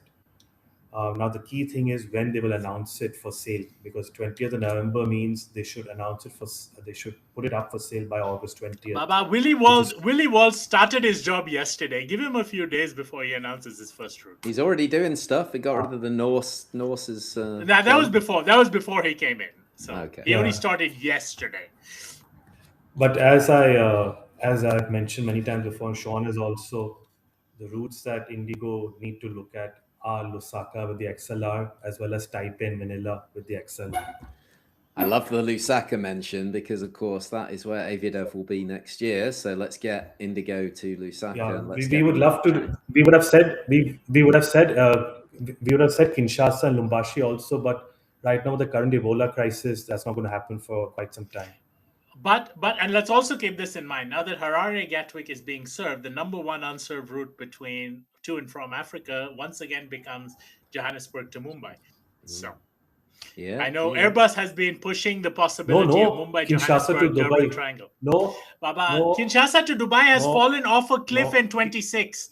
26 numbers. Look at what your 26 numbers end of the year is going to be. You can't even travel from Kinshasa to Dubai. Dubai has blocked Congo if you're coming from Congo. That is a ad hoc consequence. It's not an ad hoc consequence. For the last 4 months, 0 people have been able to fly it. So that means you will not be the top route for 26. Impossible. I'm talking about pure mathematics. For 2025, the actual biggest number one route was Kinshasa to Dubai, not Harare. But it's not happening for 26. We're talking 26. Obviously not 26 because of special circumstances. It's not a special circumstance. You think Ebola is a special circumstance in Congo? I mean, you've not looked at the history of Congo. There's like Ebola every second year. Right. I'm Hmm. calling it a day. I'm calling it, Behramjee, because somebody Okay. needs your boardroom back, right? Okay, so No, I'm in my own office right now. oh, really? Okay, Uh, good. Oh, lucky you. Right, so uh, that brings us to the end of this month's connectivity update. It has been a bumper edition, over 2 hours. So thank you for sticking with us. As always, more route launches than any planner should attempt. Loads of really interesting conversations, some good ideas for what we can talk about in coming episodes as well. So Sean Behramjee, thank you so much for being with us and being with me. Is such a highlight of the month. I love to spend the time with you guys. To everybody Thank you. listening, I do hope you enjoyed it. If you did, do make sure you subscribe. Make sure you share it with somebody. Tell somebody about it. And yeah, we'll see you next month for another roundup. We don't know what date yet, but we'll work on that. And we've got some exciting news coming. So Like and probably, subscribe. yeah, and hopefully 1st of September will be the day that we will launch everything for AviaDev 2027. So a new theme, a new brand, a new website. So we're working on that in August while we have the podcast on the go slow. But thank you so much for your contribution, your attention, and we'll see you for the next episode very soon. Until then, safe travels. Keep an eye on the skies over Africa. This has been AviaDev Inside Africa. I've been your host, Jon Howell, and we're going to play you out with our little sting. Thank you all for joining us. Bye bye.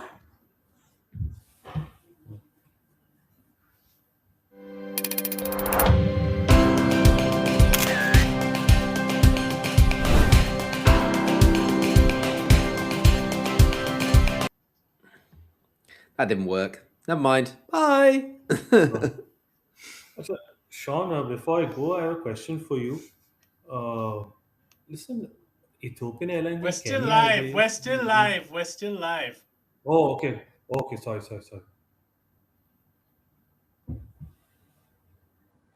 John's gone. All right, let's exit and let's have this chat on WhatsApp Okay, because I okay. don't want this to keep adding to the recording. Yeah. Yeah. Bye, everyone. Bye bye.